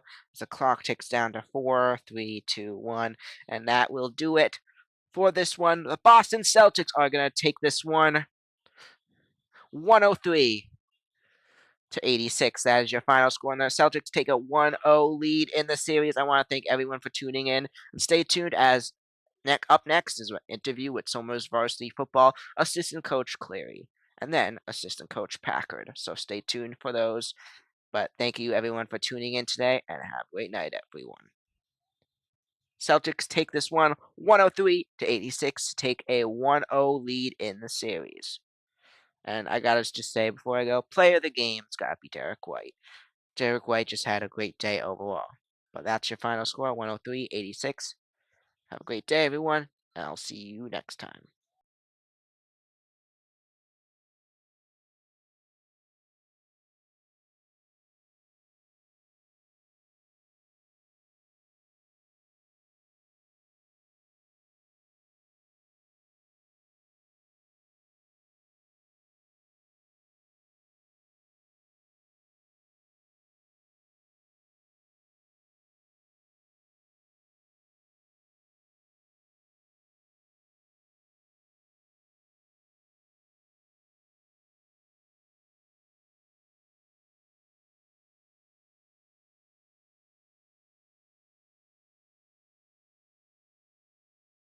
So every few episodes now, we're gonna start doing interviews and interviewing coaches and players. And I'm happy to introduce our first guest, Coach Cleary.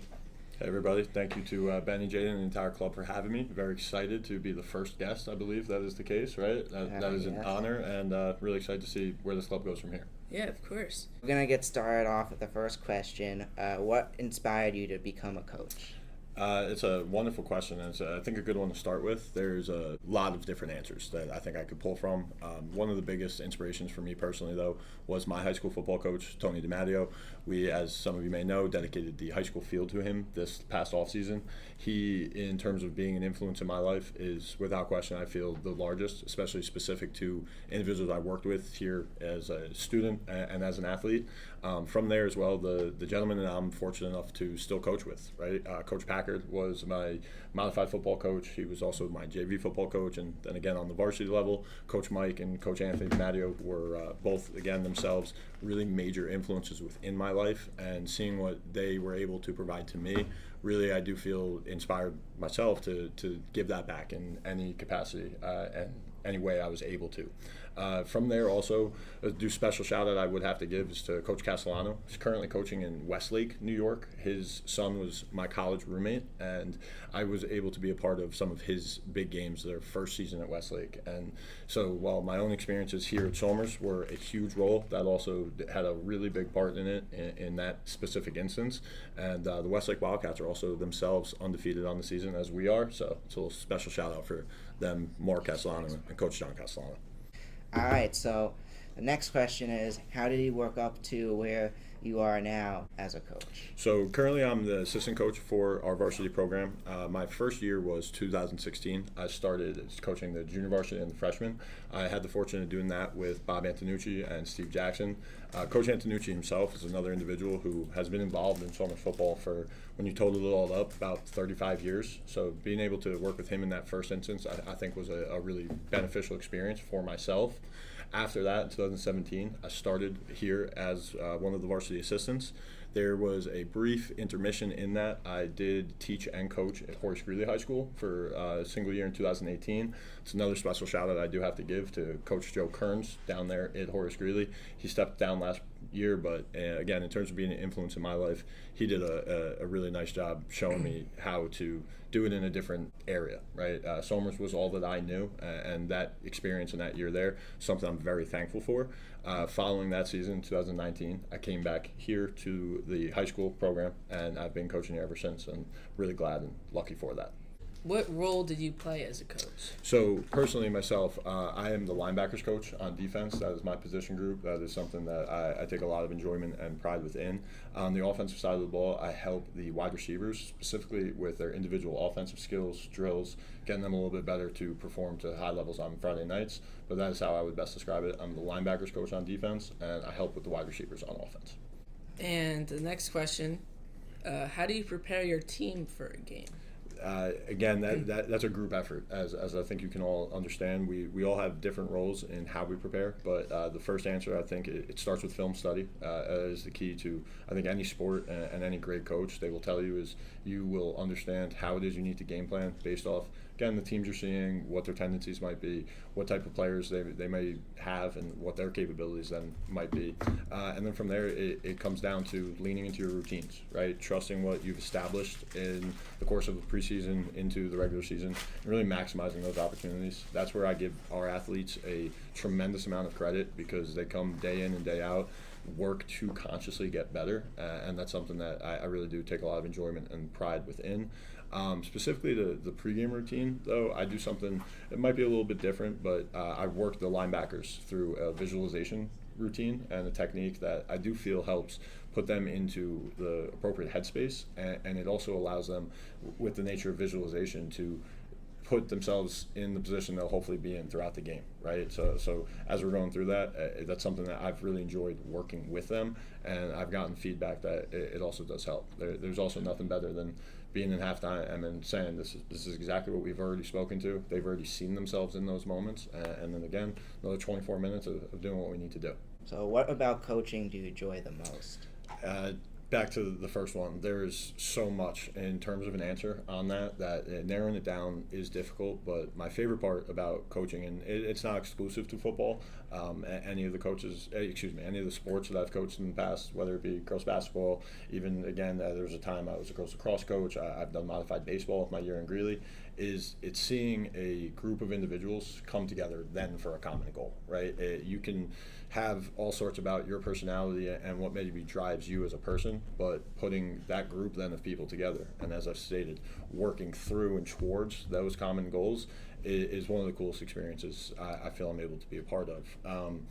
Within that too, it's the journey that each season is, right? Every team is its own team. Every team is going to have different qualities and different things about not only the players but the group itself that really does make that such a wonderful experience, and just getting to see how each team is really going to start and finish their own journeys is something that I really do take a lot of pride in being a part of.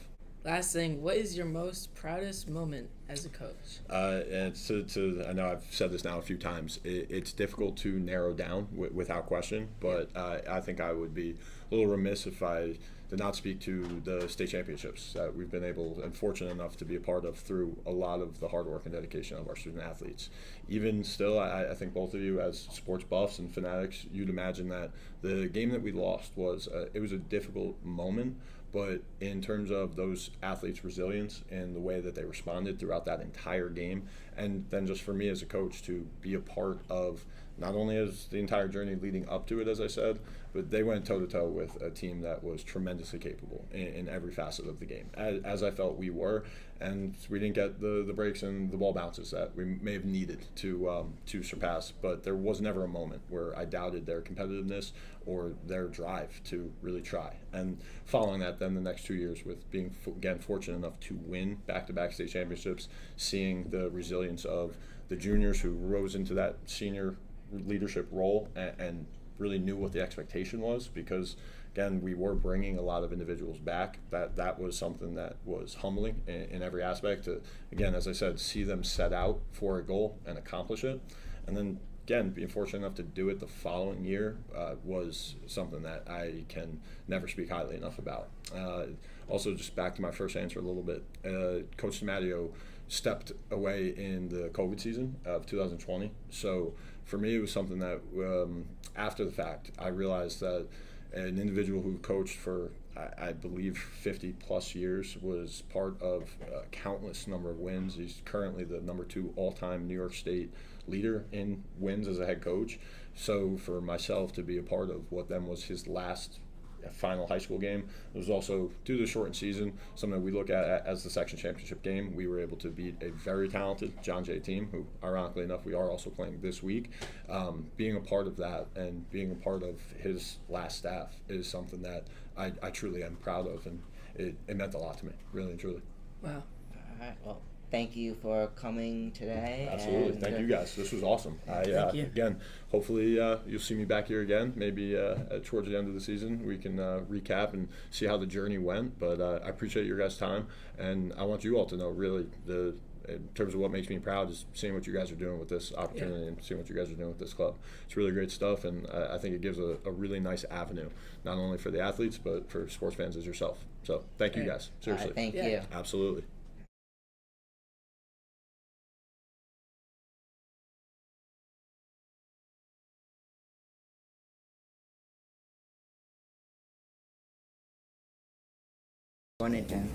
Alright folks, so we are here with Coach Packard, who will be interviewing today, and let's get started. So the first question I have for you is, what inspired you to become a coach? Appreciate it, buddy. I just want to say real quick, I appreciate this whole club doing what you're doing, celebrating all your peers and your student athletes out there as you explore this thing that you're really excited and passionate about. It's amazing to see you guys take off the way you have. And I think in the same, when I was a kid, I wanted to become a coach kind of at a young age. I loved the sport of football very, very young. And then as I got to your age and thinking about what I wanted to do, kind of narrowed my head around I wanted to coach and be a teacher. And so it was a combination of a lot of things growing up. But my dad was a coach of some different sports, but also of a lot of my friends in our youth. And certainly he was always an amazing role model for me growing up. All right. How did you work up to where you are now as a coach? I started coaching lacrosse in college, and then in 2005, modified football with Coach Cleary as a 7th grader, and then quickly moved to the varsity. I was helping in the background for a year, and then moved up to a varsity role. And by 2007, I started kind of in my current coaching capacity. So I started kind of from those first few steps and spent a lot of summers learning. All right. And so what role do you play as a coach? So I'm a defensive line coach, and I've done that for a long time. And then on offense, I've been a offensive line coach for a long time with Coach Mike. And then in the past 8 years or so, I've kind of become a bit more of a jack of all trades, whatever's needed from the staff as our offense has evolved and our staff has evolved, and I've kind of just pick up wherever is needed on the offense. So still a lot of work with the offensive line, but backs in the backfield, perimeter blocking, I kind of pick up a lot of things. And then I started coaching special teams a few years back, and now share that in a really fun way with Coach Vinny and his brother. Very cool. And how do you prepare your players for a game? It begins on Saturdays as we come off the last one. We make sure our bodies are healthy. We start to review mistakes and make sure we're not repeating mistakes to the next week. And then we are on to the next one. And we are thinking about how we're going to stop an opponent, and then we're going to move the ball against an opponent using film. We will, come up with something that we think kids will be successful trying to do over the course of the week. And on Monday and Tuesday, we're installing that in a very physical manner, where we are servicing each other, the whole man roster, trying to figure out how to best attack an opponent and defend an opponent. And as we move on to the week, we are going through a review process where we are very engaged in a mental capacity throughout Thursday and into our pregame on Friday. And when the lights go on, then it's time to make sure that we are emotionally charged to the task. All right, so what about coaching do you enjoy the most? I think that's got to be the personal relationships you develop with student athletes and their families. It's been a real privilege to get to know a lot of amazing Somers families in this capacity. How long have you been coaching at Somers? 2005 was my first season. That's when I started out of college. A privilege of so many to be able to reach out to Coach DiMatteo as a young man looking for work as I got out of college, and he had asked me if I would come coach his modified football team and take a sub position in Somers, and I did take that, and then I just never happened to leave, and that was my first year. Amazing. All right. And what is your proudest moment as a coach? They probably come from some private moments and conversations with some families, both and during our time together and some after. But if I had to point at just one thing, I am very proud of the fact that I got to coach with Tony DiMatteo for much of his Somers run here, as well as the coach with the guys that I coach with. I feel very, very lucky and blessed to have the relationships that I have with the guys that I get to coach with. Coach DiMatteo fostered an environment here that allowed us to collaborate in a really fun way. And we continue that. And I'm very proud of my time with Coach DiMatteo, and I'm very proud to be part of Coach Anthony DiMatteo's beginning of his career as a head coach. It's very much something that I'll always take a lot of pride in, that I was able to be part of both his Coach DiMatteo's last chapter of his long career at Somers and Anthony's beginning. All right. How do you feel about the season? So certainly a lot of wins are fun, and it's the goal. Very proud of how we've advanced and moved along to improve, and the roles and responsibilities a lot of kids are embracing. Our season doesn't end when our schedule ends. Our season with our kids extends through their school year. So we have the 24-25 team, and that means we are with our players ensuring that they are the best they can be in the classroom, in our school community, into their other seasons. We're very proud that our kids are multi-sport athletes. We have a long year ahead that extends far beyond our schedule. It will be a journey with them through their spring as they move towards graduation and to their next academic years here. But it is so far very proud of where we've begun this school year. All right, well, thank you for coming today. Again, I appreciate you guys. It is something that we feel in our program for a long time. Our program is not just for our student athletes and their families, it's a product for our school community. We have a lot of kids that are not necessarily on our football roster, but very, very much embedded in our school program. Curtis Dustin is someone that works in our tech support and plays a vital role with us. Tyler Fazio as well in our setup and breakdown. Danielle Donnelly in her work as a student manager. All these roles are just things that we are always willing and ready to embrace. We look for anybody that wants to be a part of celebrating student athletes in this school community.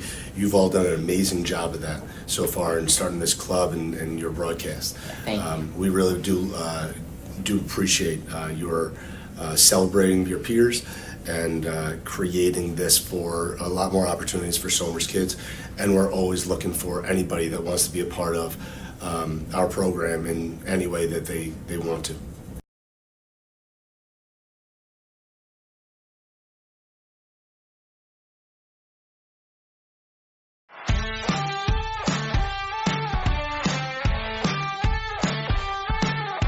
Hello and welcome back to the Somer Sports Broadcasting. Today I'm here with Brandon, Benny.